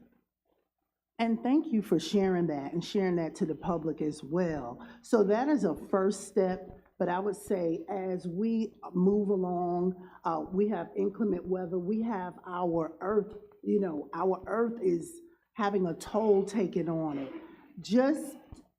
I believe, and I'm gonna keep this to the forefront, I don't want us to leave this alone. Like, I feel like there should be some sort of environmental, workshop program. We had the recycling. We know that Earth Day is in April. So I may bring it back up again. How can we help to save the earth? How can we help our children and those behind us? And then in terms of the natural gas and the credits, I'm not quite sure what you mean by that. It's complicated, so, but what we can do, if in fact that's something that the council's interested in and trying to have some type of workshop, we can try to break it down, I'll say in layman's terms, in the best way possible to try to get that information out to the public. And thank you so much, and thank you, Mr. Ron, in terms of, trying to explain what we have. But I will also, during the time of April, would try to bring in a professional expert to help with that and to show some actual models of how that looks. So I just want to bring that up. Thank you. Thank you.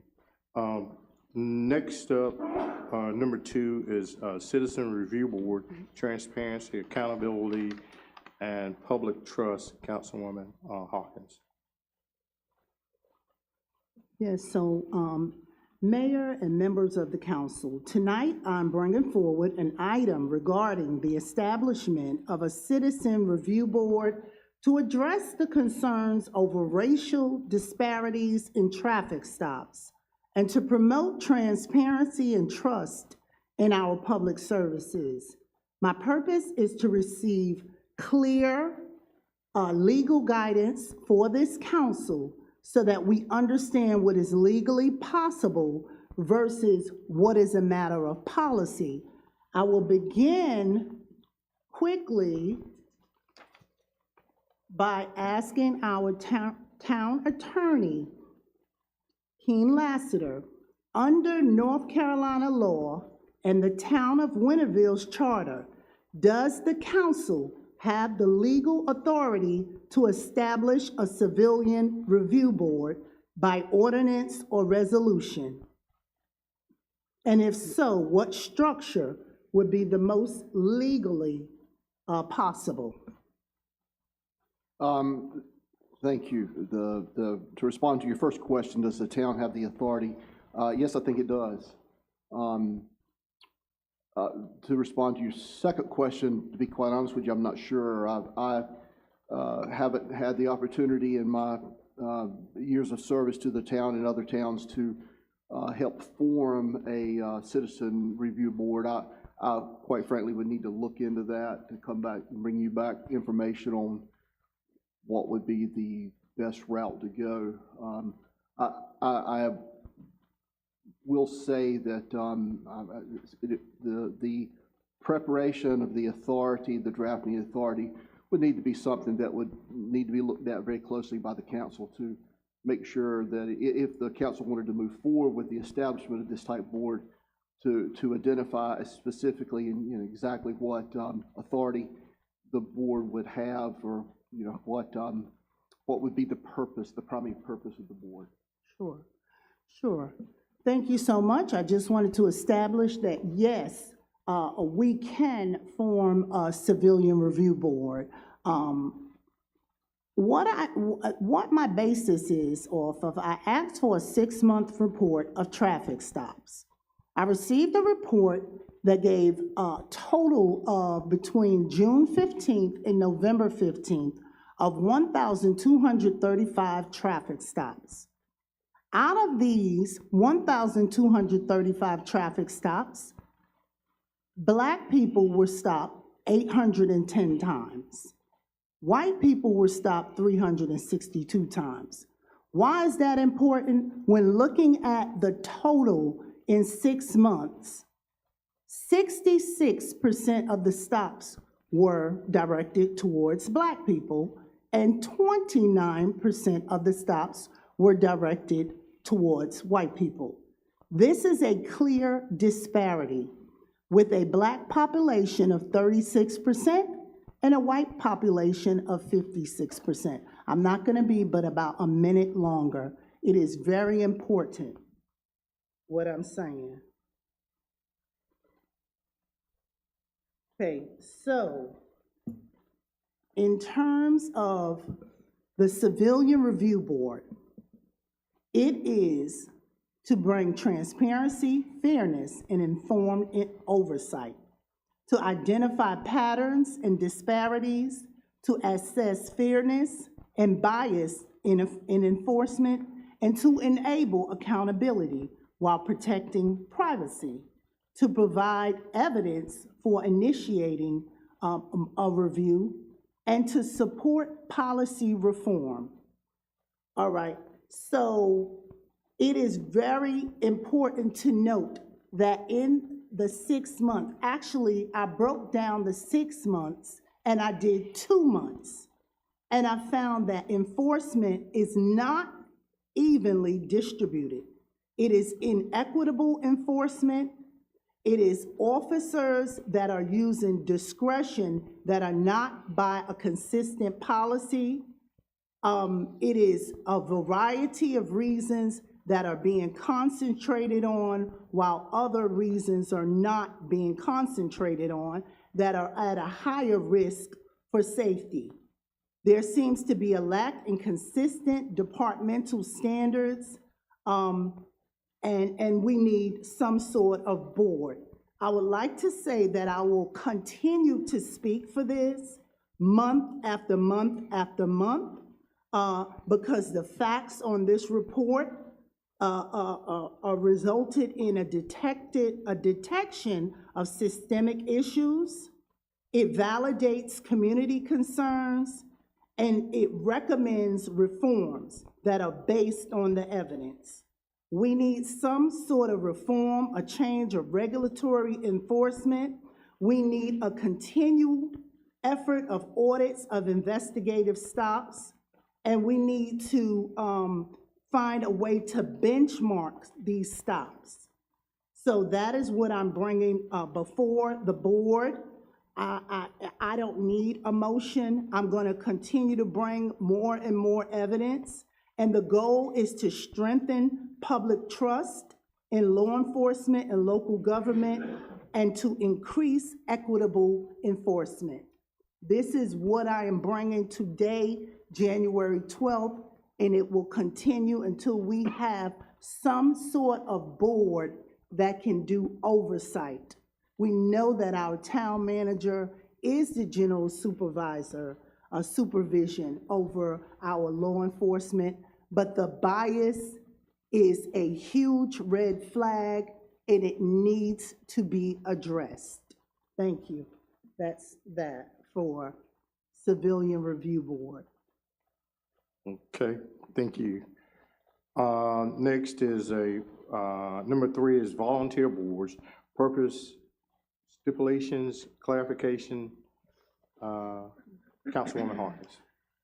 Yes, so in terms of volunteer boards, I wanted to bring this up because I think every council person knows that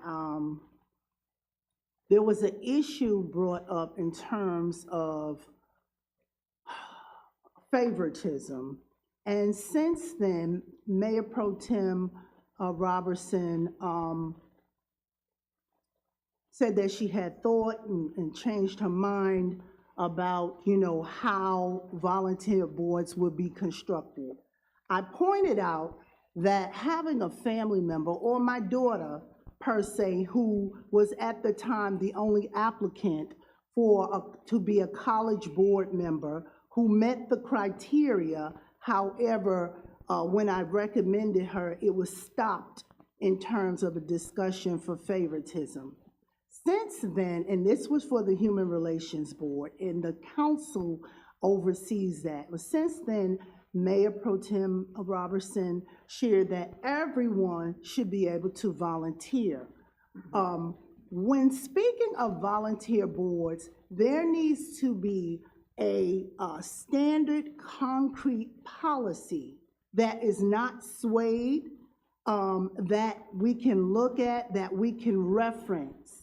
I don't know if there's anything about volunteer boards here in the policy or in the ordinance, but we need to speak to its purpose, the stipulations, and any clarifications.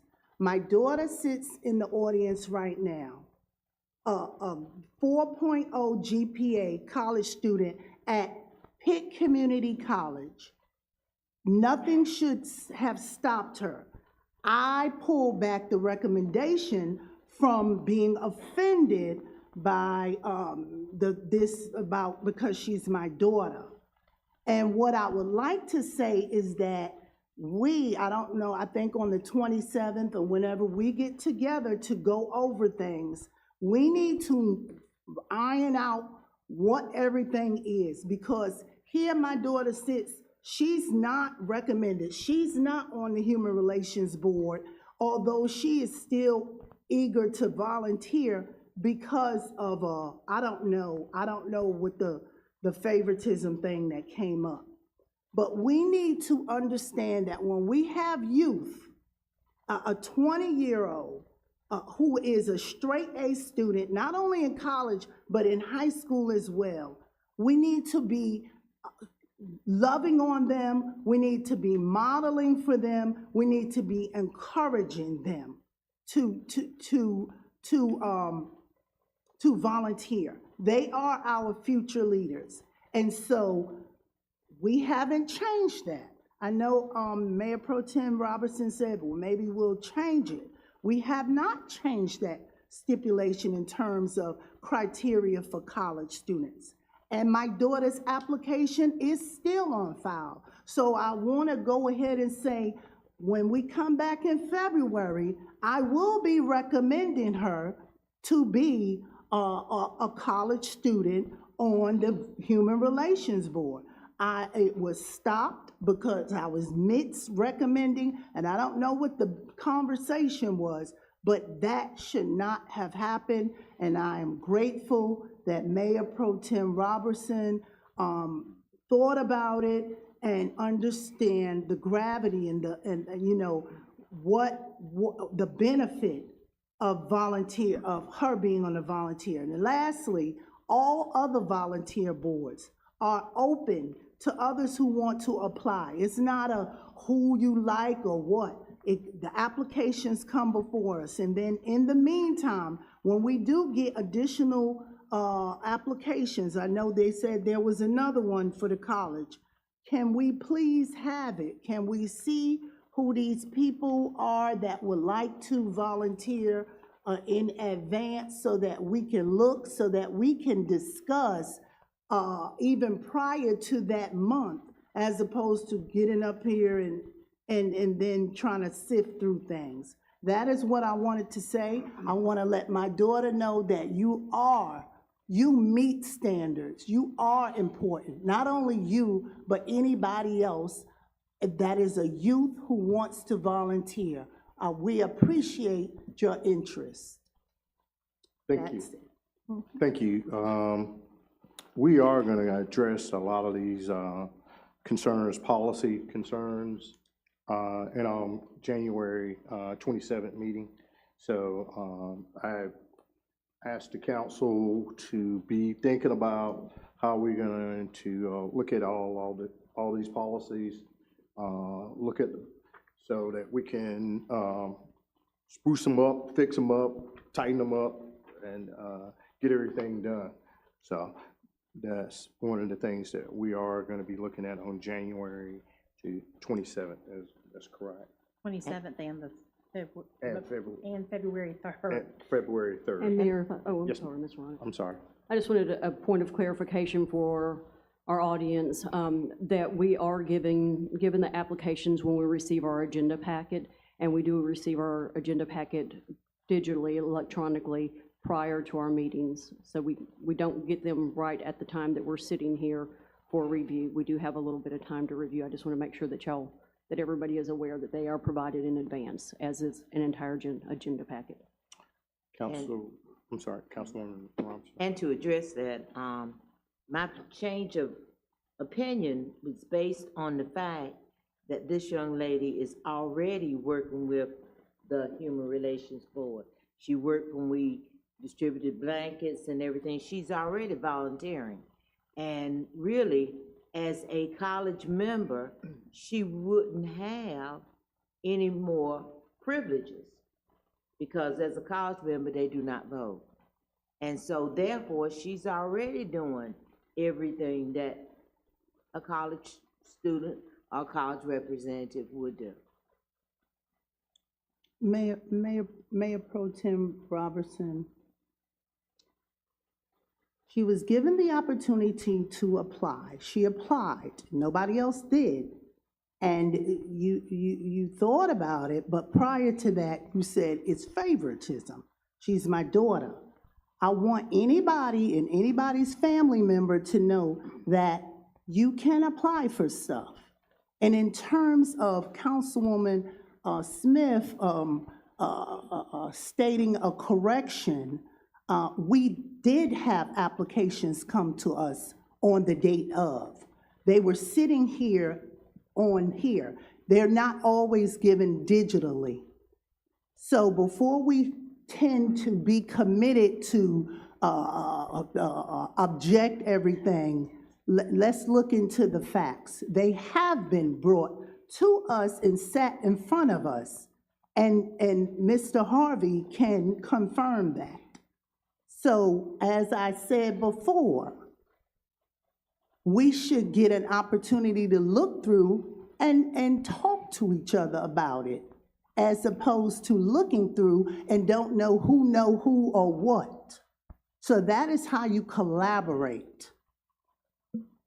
And I'm going to clarify to Councilwoman Hawkins, the applications are printed for us to look at, but they are also the same application that we receive electronically. We do receive them electronically, and we get them printed, so you can look at them.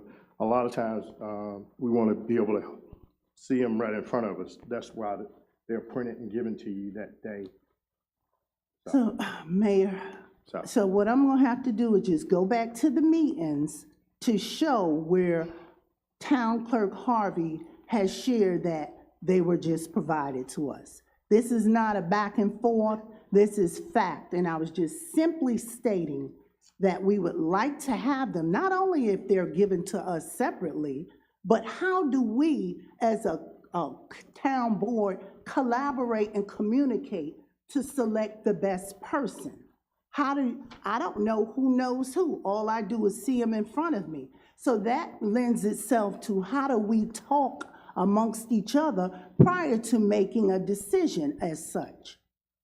I understand that, but I'm just telling you from the years that I've served and the years that I've been on this board, that's how they come to us that way.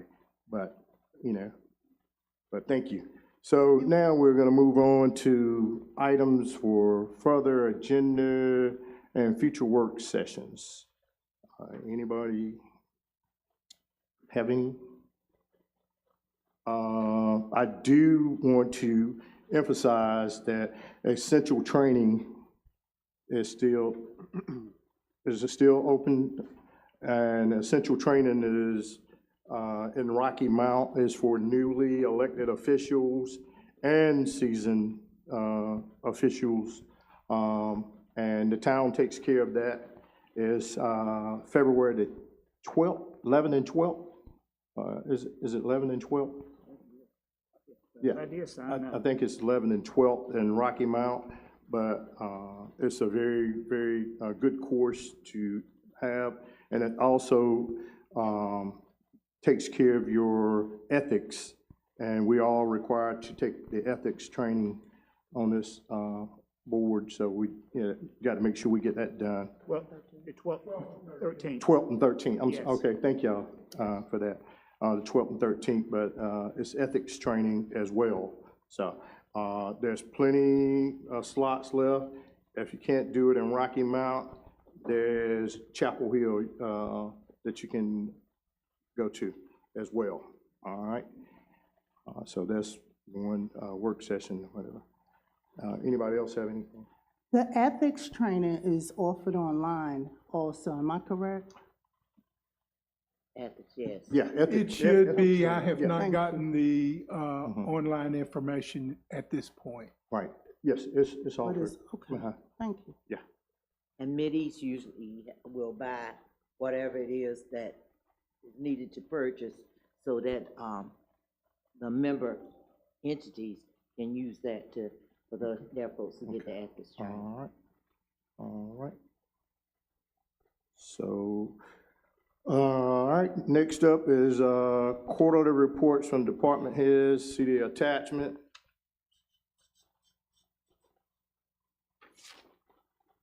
You've got them in your packet, Package. but also department heads are prepared to give their quarterly reports. Anybody have any questions for any department heads? Anybody on this end? Yeah, I do Okay. have a Yes, ma'am. question. And this has been a correspondence we have been having in terms of department reports. Can somebody share with me when it was designated to switch from monthly reports to quarterly? Now, with that being said, I have received, after I pointed out, monthly reports. But I want to be clear and communicate. Communication should be clear, consistent.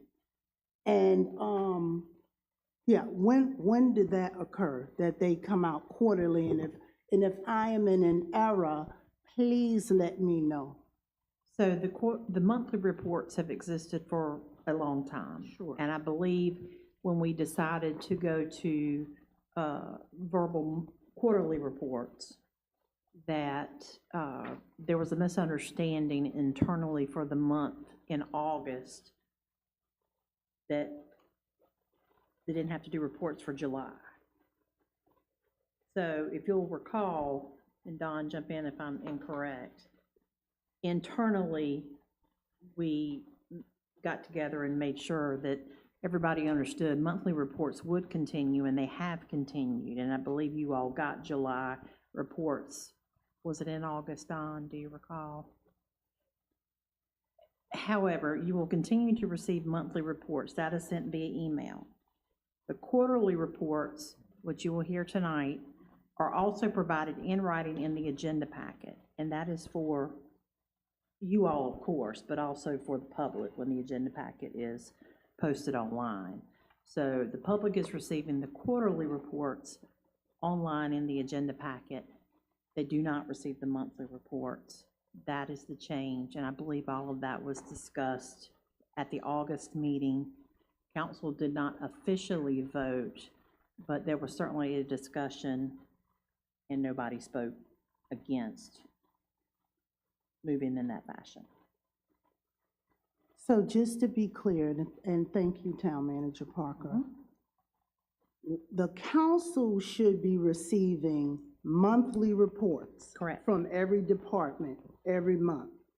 And the public receives 3 months' worth of reports every quarter. Am I correct? Is that what you just? Yes, the quarterly reports are included in the agenda packets for those, for the month after the quarter ends.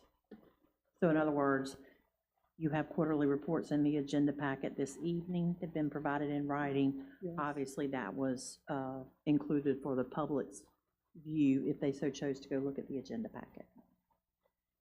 Okay, and thank you very much. And so we should expect to continue receiving monthly reports? Yes, The and council. and as far as I know, Okay. other than the 'Cause- blip in July, you have received Okay. monthly reports. Says all right, okay. Let me just share that the sunshine list, and Town Clerk Harvey, please confirm. There is a sunshine list that the public or our citizens can get on that will give them information about, I guess, agenda information or other updates. Am I correct? That is correct. So all they need to do is email you, or how do they request I to would be on it? prefer an email because I need to have their email address to get them on that list. And correct me if I'm wrong, King, please, that they can request to be notified of any meetings of any public bodies and the meeting information related to that, agenda notices, agenda packets. That's right. They can, it can be as broad as I want to get a copy of everything, or they can, if they're just concerned about 1 or 2 boards, can ask to receive the information from those boards. But it's not I just want to make sure I'm clear and everybody's clear. It's not a list to be given updates on any and every bit of information that we conduct. No. It's related to meetings. The notice of when the meeting's going to Right. be, and then a copy of the Of the agenda. packet. Yes, Right. yes. I just wanted to make sure. Thank you. Okay. All right. Announcements. Oh, approval of, I'm sorry. No, quarterly reports. Quarterly My understanding is the department heads are still supposed to give Give- them oh. verbally, yes. Okay, I'm sorry. Quarterly reports, building inspector. Oh, slow down. Building inspector, code enforcement department. I think the mayor's going by the way they're in the, I'm going back, in the that's why I agenda. said slow down. Slow down, Stephen. Good evening, Mayor and members of the council. I'm pleased to go first. All right. What do we have going on? A lot of residential, as you guys know, our bulk of our work in Winterville is residential work. We have Villa Grande, Brookstone, Eli's Ridge, and Cornerstone all going right now. Various number of homes under construction, empty lots, and a number of them having been recently CO'd. Commercial-wise, we've got PCC Welding Building. That project is not too far from getting a TCO at the very least, I would expect in some way, shape, form, or fashion. And then CO probably not too far. I would expect that they will be wanting a CO probably around March, if not earlier. Christ Covenant School expansion, they have been given a full TCO for operation with only one thing remaining to be corrected. And I believe I saw a request come through for a final inspection on that. I could be mistaken, but I believe that might have been for tomorrow. That has gotten their fire approvals as well. 2035-12 Flower Drive, that project is almost underway. We were just over there this morning for a temp power inspection. I believe we'll be getting gas inspection tomorrow, and same thing. I think they'll be asking for a CO here probably within the next couple of weeks. And then the only other commercial one that's a large-scale project was Tethered at 2592 Railroad Street, which you all are probably aware has received their CO and is open and operating. Outside of that, we've been working with the town attorney on some minimum housing items. Code enforcement, of course, still continues this time of year. The grass, thankfully, is a little bit slower this time of year, but outside of that, we're keeping on. Thank you. Thank you. And with Christ's covenant, it's open, right? The It school is, yes, ma'am. They have a full TCO. So, but you don't have all the inspections done? No, we do have all of the inspections done. Okay. So, Evan, you're using the term TCO, and I'm not sure I'm that- sorry, thank you. A TCO is temporary certificate of occupancy. Okay. Yeah. So it's basically, they can, and there's a few different ways that can be issued, or better yet, a few different intents of that temporary certificate of occupancy. For example, they had gotten one previously that was for them to be able to move in equipment, supplies, things like that. They have to do that. You have to have life safety systems in place because things like that can increase the fire load. And then a full TCO is basically, for simplicity's sake, hey, you guys can operate, you guys can run as you're intended to run, even though we know that there's still a few minor items that need to be completed. I'm just thinking about safety issues. All of that would ensure that life safety issues are already in check. Yes, ma'am. Okay, Thank you. Next up is the electric department, Ron. And on deck will be finance department. Good evening again. Electric department's been busy. We did about 442 general work orders. We cut off 220 people for non-payment or late payment. We've been busy removing, hanging Christmas decorations and removing them Christmas trees at the market on the square. Our grid's been busy. They've completed some work. We've completed replacing our batteries at the Old Tar substation and also at our South Church Street substation. We're been working with Mike Taylor to get our plans finalized for relocation of Old Tar. So he has approved that, so we're working on, Anthony and Mike and David Kramer are working on the agreement for that. We started infrastructure in Copper Creek. I think we've got all the plastic, the PVC done there, so we'll be setting transformers and pulling our wire in the next quarter. We're still doing some work in Brookville and Eli's Ridge, secondary services to those homes. Okay. Ron, to you and your staff, I just want to say thank you. I think Christmas Eve, we had a little glitch with it. How quickly y'all got the power back restored. Yes, sir. I got a call, and it was a good call. A good deal. They was saying thank you for how quickly y'all got it. Yes, sir, no problem. Mm-hmm. Thank you. Yeah. Ron, I have one question. With the upgrade that we're gonna have, on Tar Road, the pole, they're gonna replace those. I know most of those belong to Greenwood Utility. But the ones that belongs to the town of Winterville, I think I was told they was right there in front of a Food Line almost. Are we, the request is, or have we looked at the difference in the cost of upgrading those poles to a metal pole? No, sir, we have not looked at that cost. Okay. Could we get that cost? I can get Mike Wade to get you a price on the difference. Make Yes, the sir. difference. Because we will be refunding with all of the poles if we replace it back the same. Is that correct? But if we upgrade it, we'll have to pay the difference. Just the difference. Correct. So that's one of the things I will be interested in to know, is what will the difference in the cost. Okay. Thank you. All right. Finance, and then after finance is fire rescue.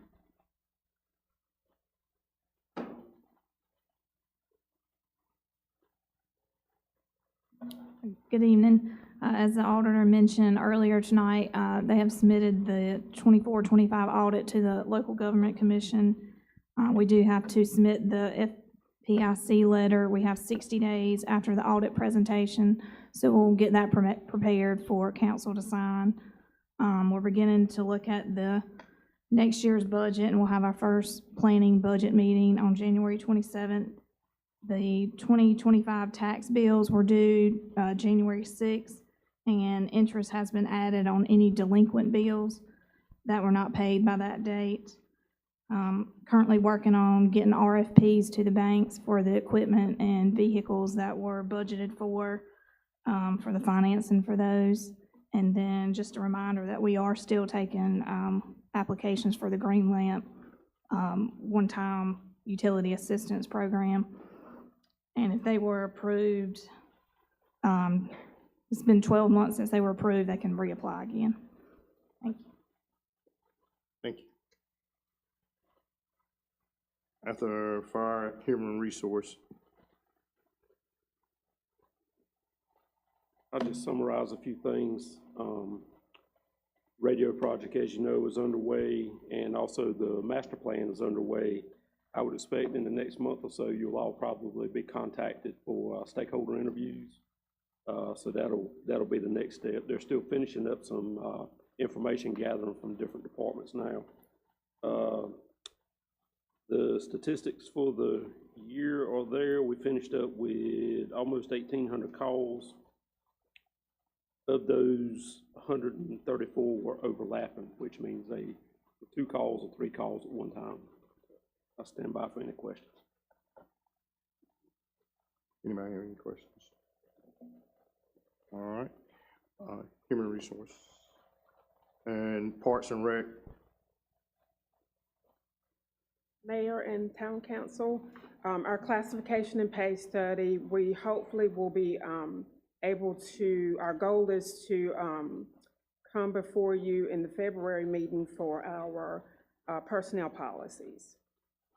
Back in December, we had 8 open positions, ongoing positions in Parks and Rec, concession attendant, baseball scorekeeper, site supervisor. We took that off the board at the end of December. We did get enough applications for that position. Ongoing positions in fire and police, part-time fire engineer, and or part-time firefighter, and police officer. Internal postings for December, electric line supervisor and meter and electric services supervisor. Both of those closed on the 19th of December. We'll be interviewing soon.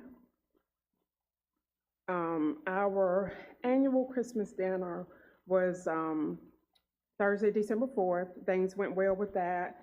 We had a silent auction, earned $390. Proceeds to go to the food pantry. So we do want to thank Mayor Hines for his donations, Chief Williams' wife, Penny, for her donations. Upcoming positions that will be posted in January: police chief, police sergeant, equipment operator, fire inspector, and construction inspector. And then for retiree, Clifton Hannah retired on December 31st. Thank you. Parks and Rec, and after Parks and Rec, planning, Stephen.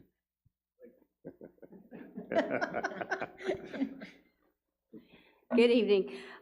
So we've been busy with our senior programs. We actually did a tour of Winterville during the month of October, and of course our bingo. Our adult programs, we have yoga that's going twice a week, and then we have our Zumba coming up. We just finished with our fall sports, so we're gearing up for our spring sports of baseball, pee-wee, and t-ball. Also, we had our special events. We are invited to Wintergreen Wintergreen Primary for their fall festival, and then Hope Middle School for their community carnival. Additional special events were our Fright Fest, Glow Golf, and also our Christmas parade and tree lighting ceremony, which we appreciate everybody that attended that, and I'm sure everybody saw that the attendance every year has just grown. And also, we've been doing our weekly inspections at all the parks to make sure everything's good to go. Thank Did you say Yegi? Which one? Or you said Yegi, but is it yoga? Yoga. Okay, all right, okay, It could be a new one. all right, okay. Yegi. All right, Try that out. all right, thank you. Next up is planning, after planning, Cliff. Thank you, Mayor and Town Council. Last quarter and last year, we continued to grow, especially residentially. You'll be seeing and continuing to see some dirt turn on the west side of Winterville at Copper Creek, Quail Trace, and Villa Grande. On the east side of Winterville, you'll see some continued homes and some continued construction at Eli's Ridge and Southbrook. Last year, we had 78 new homes constructed. With our estimate of 2.41 people per house, we have probably added about 188 residents last year. We also have some of the larger non-residential projects last year in Christ Covenant Addition and Pitt Community College, and we'll likely be seeing something on Vernon Square coming up this year. Looking exciting. Thank you. Thank you, Stephen. Mr. Cliff? Last but not least, the backbone of this town, Public Works. Our biggest items are Church Street and Chapman Street pump stations. Chapman Street has been put in service. Y'all may have seen that. The old Chapman Street has yet to be demolished. We still have a few things to touch up before we take that down, if anybody's asking, because I know that was a hot topic. Church Street got delayed. The pumps were shipped with the wrong impellers, but we got verification date that we'll do that startup January 22nd, so that station will hopefully be in service soon. One big item was the stormwater repair on Channel Drive we did, that council was aware of. We got that replaced and got good feedback that was done. The grass truck, if y'all have not heard, was down for the last couple months, so you may not have seen that piece of equipment out and about, but we are getting it repaired, and hopefully it'll be back 3-4 weeks from now. And we're doing some upgrades on some electrical components at the pump stations to help our communications, because we are very outdated on how we get our alarms. So those parts have been ordered and being put in. Anybody has any questions? Graveyards. Ma'am? Graveyards. I'll defer to Terry. Okay. I just wait till you do it. Okay. All right. So next up is Police Department, be handled by Town Manager. Yes, thank you. Obviously, the police department was busy in the last quarter of the year, participating in events such as Senior Watch, safe driving events, Coffee with a Cop, Halloween Fright Fest, Cops on the Roof, Shop with the Cop. Partnerships were created with Parks and Rec and the Chamber of Commerce for various events, such as Senior Bingo and Glow Golf, Easter events, etc. They've also been working on the Vision Zero Task Force and the South Central Safety Intervention process. Let's see, we've had officers speaking to senior groups and HOAs regarding safety. Chief Williams was named the Public Servant of the Year for 2025 by the Winterville Chamber of Commerce. And we did hire 2 new officers, and they are Officer Bailey and Officer Payne, and you all should be meeting them in the near future. Thank you. Thank you all for your reports. Mayor, I got one question. Yes, sir. I'm sorry. I'd like to know what the status is on the, for the multi-purpose building. Where we at this time, at this stage, multi.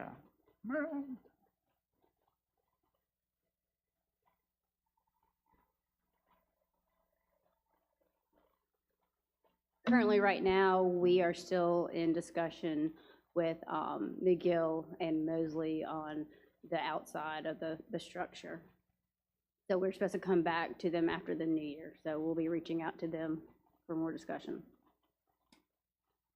So after we meet with them and finalize that, what would be the next step? So after that, we will come and discuss with you if there's any additional questions, and then from there, I guess look at funding. Well, actually,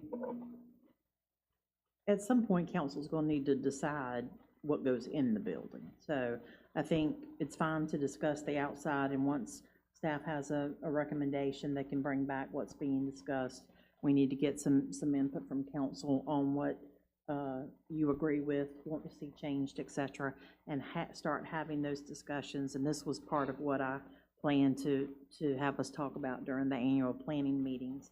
But what the timeline then looks like for council, because funding is a large part of the discussion we need to have. So that's on our plan, staff's plan for the upcoming annual planning meetings. We already have the input from our citizens, is that correct? Input was gleaned from the citizens for both the comprehensive plan and the site-specific master plan. Okay. Yes. With their input and then what the board, then this will take the next step. Keep in mind, the input from the citizens was related to all recreation desires, not just a multipurpose facility. Okay. Yes, ma'am. And so I just want to say, in terms of the discussions of McGill and Associates, where's the documentation? What, will they come back with a report for this discussion? What are they discussing at this point? Right What now. do we know? What are they discussing? Right now, we're just looking at different options, just considering of, you know, do we want something similar to the new building at Alice Keene off of County Home, or what kind of design? So that's where we're at right now, just on the outside. So it's architectural discussions, and are they going to send it to you once you send an inquiry? And will we get it prior to the 27th? Because we, you know, I just, when they get back to you, we'd like to see something concrete. And I know I had a question about the surveys that went on during the Watermelon Festival and specificity in terms of who these people were, because they could have been visiting people, you know, just with an idea of what they wanted. But to get input from actually citizens who live here, even if we could do maybe a second round of a public input, that would be more concrete. And I hope that they come back to you, you know, sooner than later with something concrete they come up with. Again, in terms of the multi-purpose center, we want it to be multi-purposeful and purposeful for a variety of people and a variety of needs. But we have a lot of youth and we have elderly, we have a lot of things that need to be taken care of. And it was stated before that we have a community room and a depot. Those go by a fee. A community center or multi-purpose center is free to the public, free to our citizens, not a community room where you have to pay. So I thank you for your, you know, responding, but we'd like to get something concrete so that we can move forward. And in terms of funding, I believe that we are competent enough to find a way, via a loan, via I don't know what, a fundraiser, but we need to come up with a way to fund getting the multi-purpose center built, finally. Thank you, Ms. White. Ms. White, will we have meetings with citizens to let them see what plans we are suggesting or we are promoting?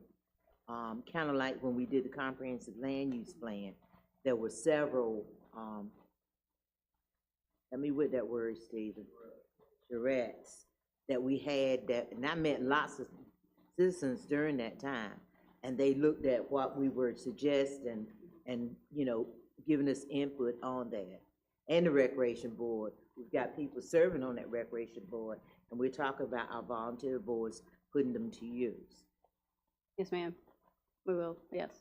We can have that. More than, you know, more than one option as far as what the building would look like, you know, also. Thank you. Announcements, you'll see the announcements, and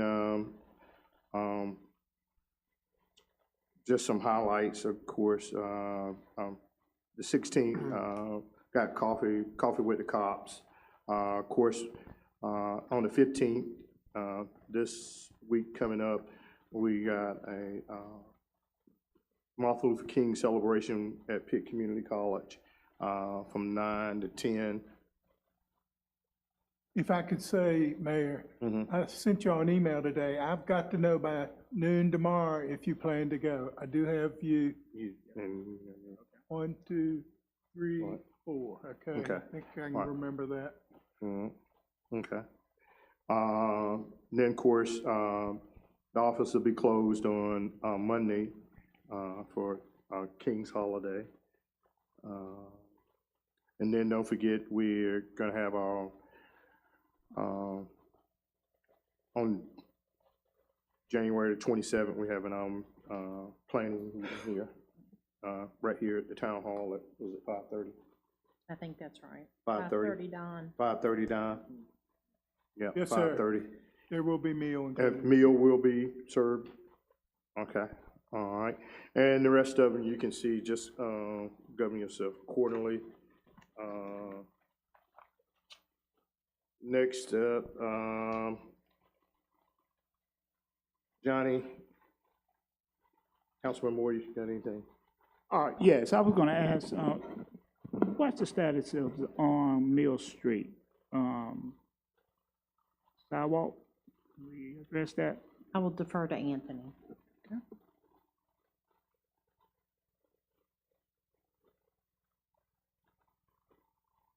Good evening, Mayor, members of the council.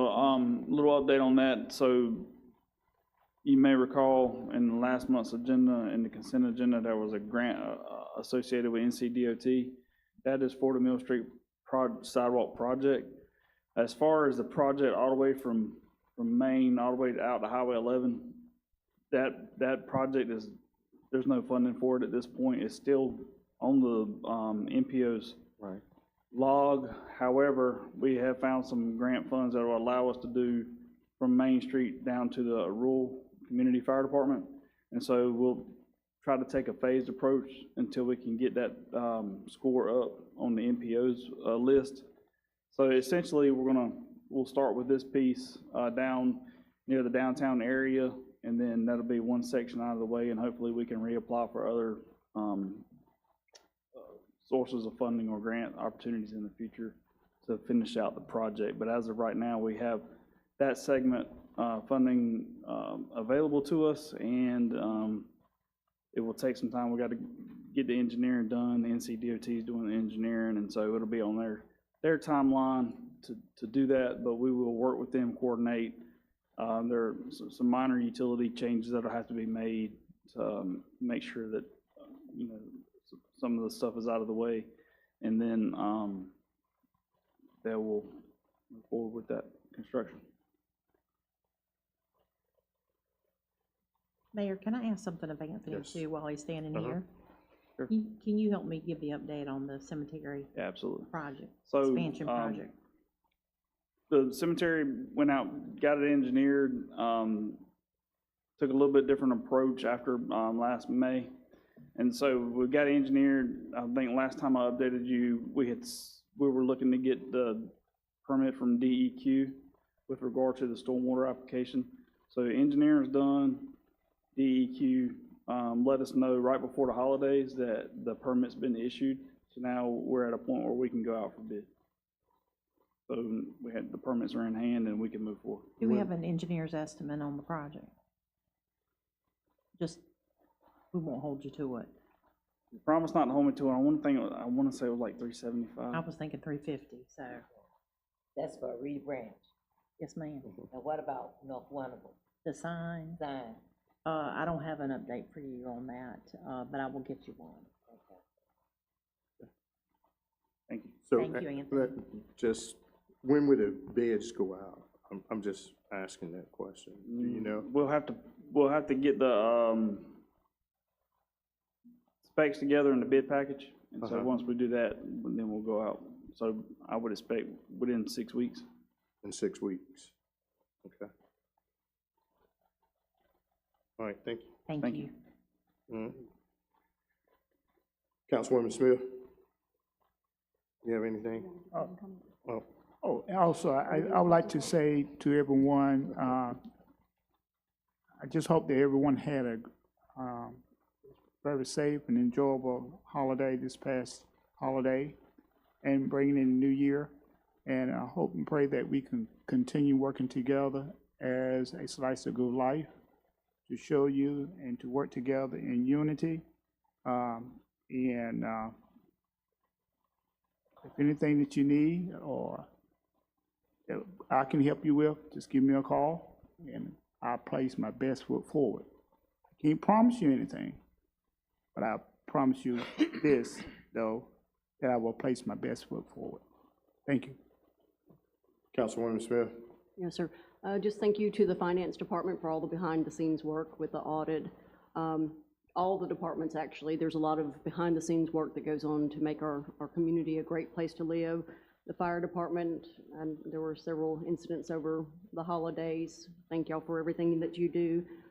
Just wish everybody a healthy and prosperous 2026, and I look forward to continuing to serve the town of Winterville. Mayor Pro Tem. I ask that all citizens that are interested and are victims, just like I am, of hypertension, to register for this project. It sounds like it's something very good for our community. Call up here, leave your phone number, leave some identifying information. Also, information on the tax reduction thing for seniors, disabled veterans. We do have some information about that available here at Town Hall, and I ride around with it in my car. So if you're a disabled vet or if you're one of those seniors like I am, that may be eligible for that, to please get the information, get it in, because those bills were extremely high, and it hit a lot of us very hard. And that LEAP program, I don't have an application, but I can get one. So if there's someone that needs that, I do thank all of our departments that work together so well to help us have such a fantastic Christmas event this year. It was lots and lots of families and little children running around, and it just seemed like everyone was just in such a good spirit. We do thank you for that.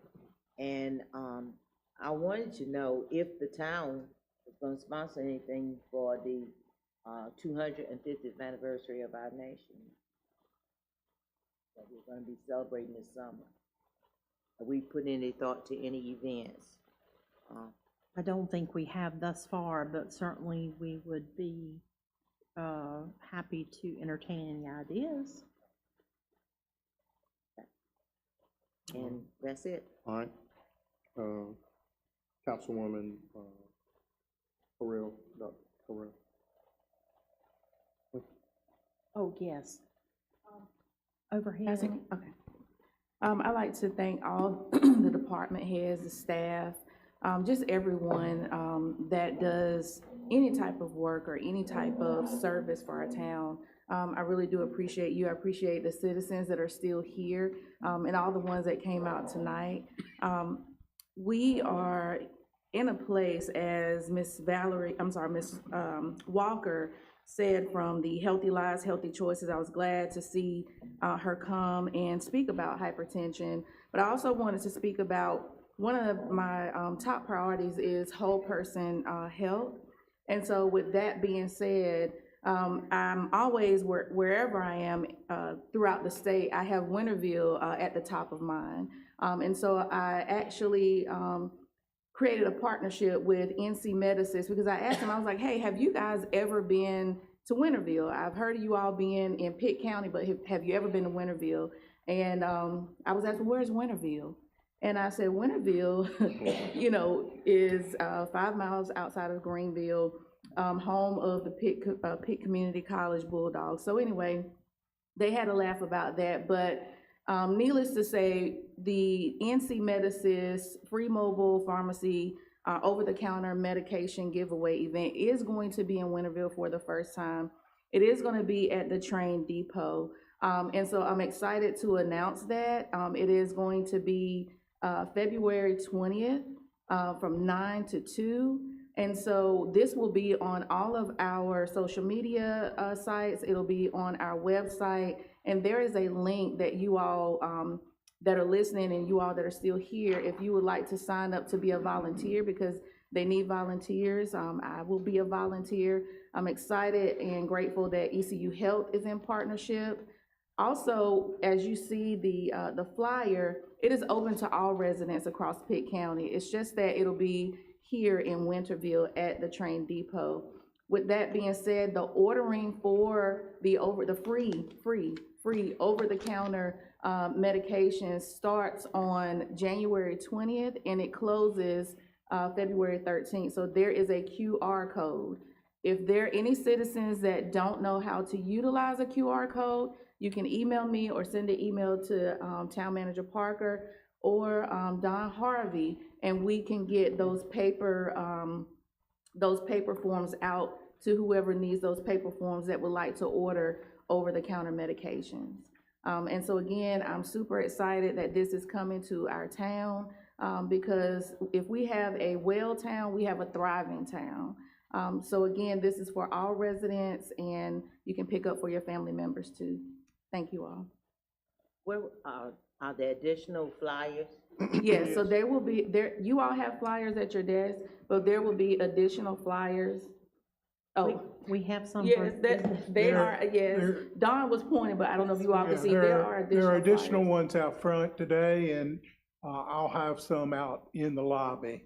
Yes, and in future also, days. there is a team that I will go out with ECU Health, and we're gonna be boots on the ground, and we are gonna put those flyers in different areas in Winterville, so at the post office. And if there's any places that you all would like to put these flyers, just let me know, I can get you some flyers. Okay, because I'm distributing a packet with that tax reduction stuff in it, and I could just slide them in there too. Thank you so much. Any more? Okay. Councilwoman Hawkins. Yes, so thank you so much. I would like to begin by saying 2026 is time to address and get things fixed. Again, 2026, we are addressing and getting things fixed. And this is not being against being unified. It is looking at what we can do good, what we can do greater, and how we can be the greatest. It is not divisive, it is decisive.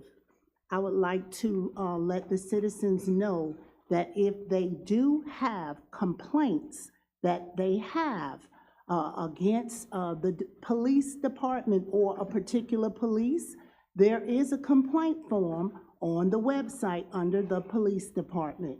Please do not just file it, but look to see the findings after you have filed.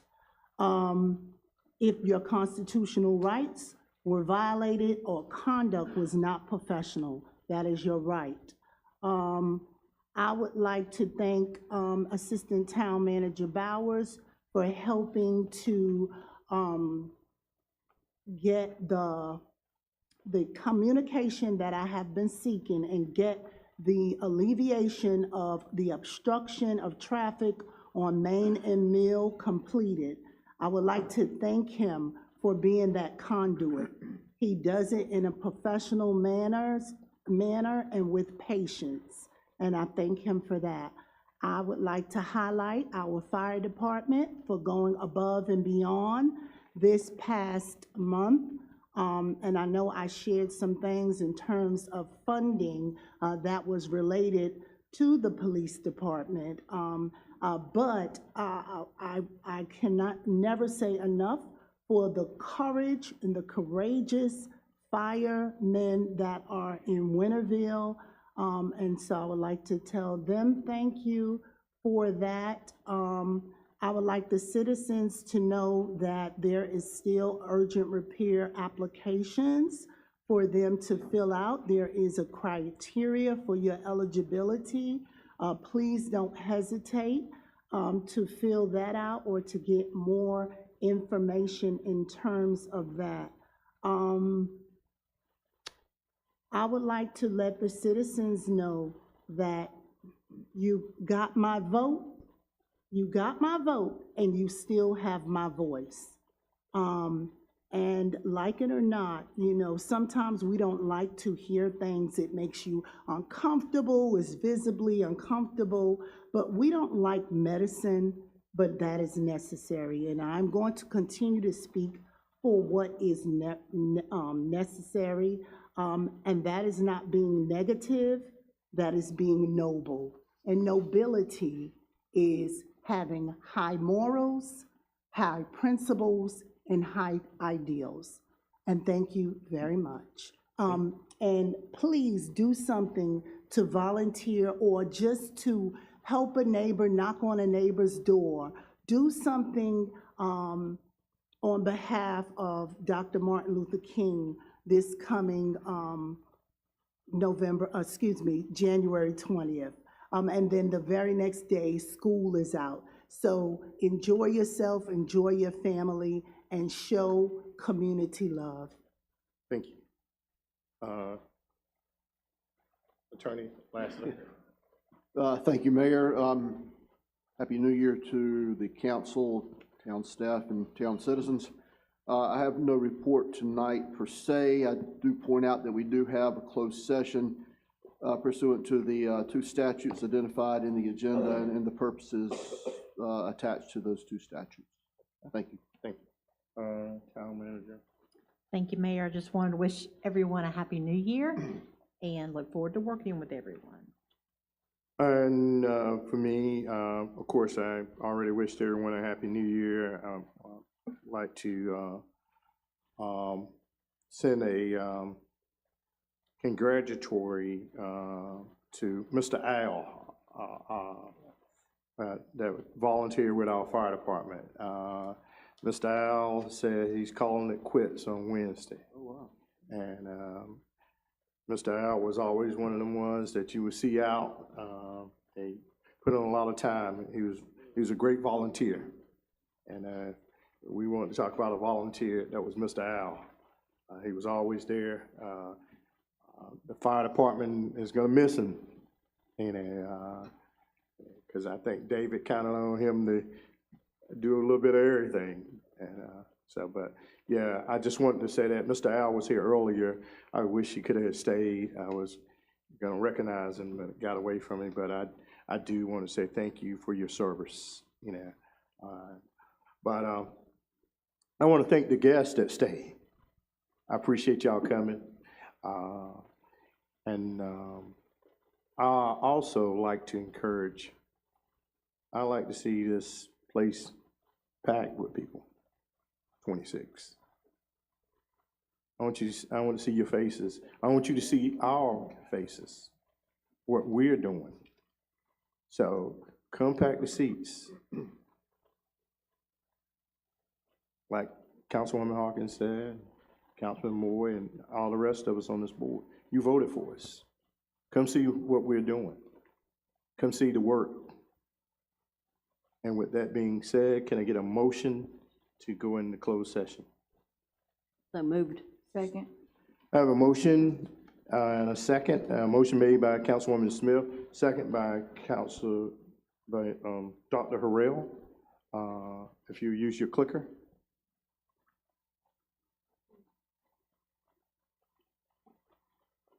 It's unanimous.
Have a motion to come back into open session. Motion, I move that we come back into open session. have a motion by Councilwoman Smith, second by Councilwoman Dr. Harrell to come back into open session. Please use your clicker right quick. I mean, not quick, but, sorry. Motion passed. All right. Now, no, we got 2 items. All right. Oh, that's it? Okay. Motion to adjourn. I'm sorry. All right, I got a motion by Dr. Harrell, I second. second by Mayor Pro Tem Robinson. Use your clicker.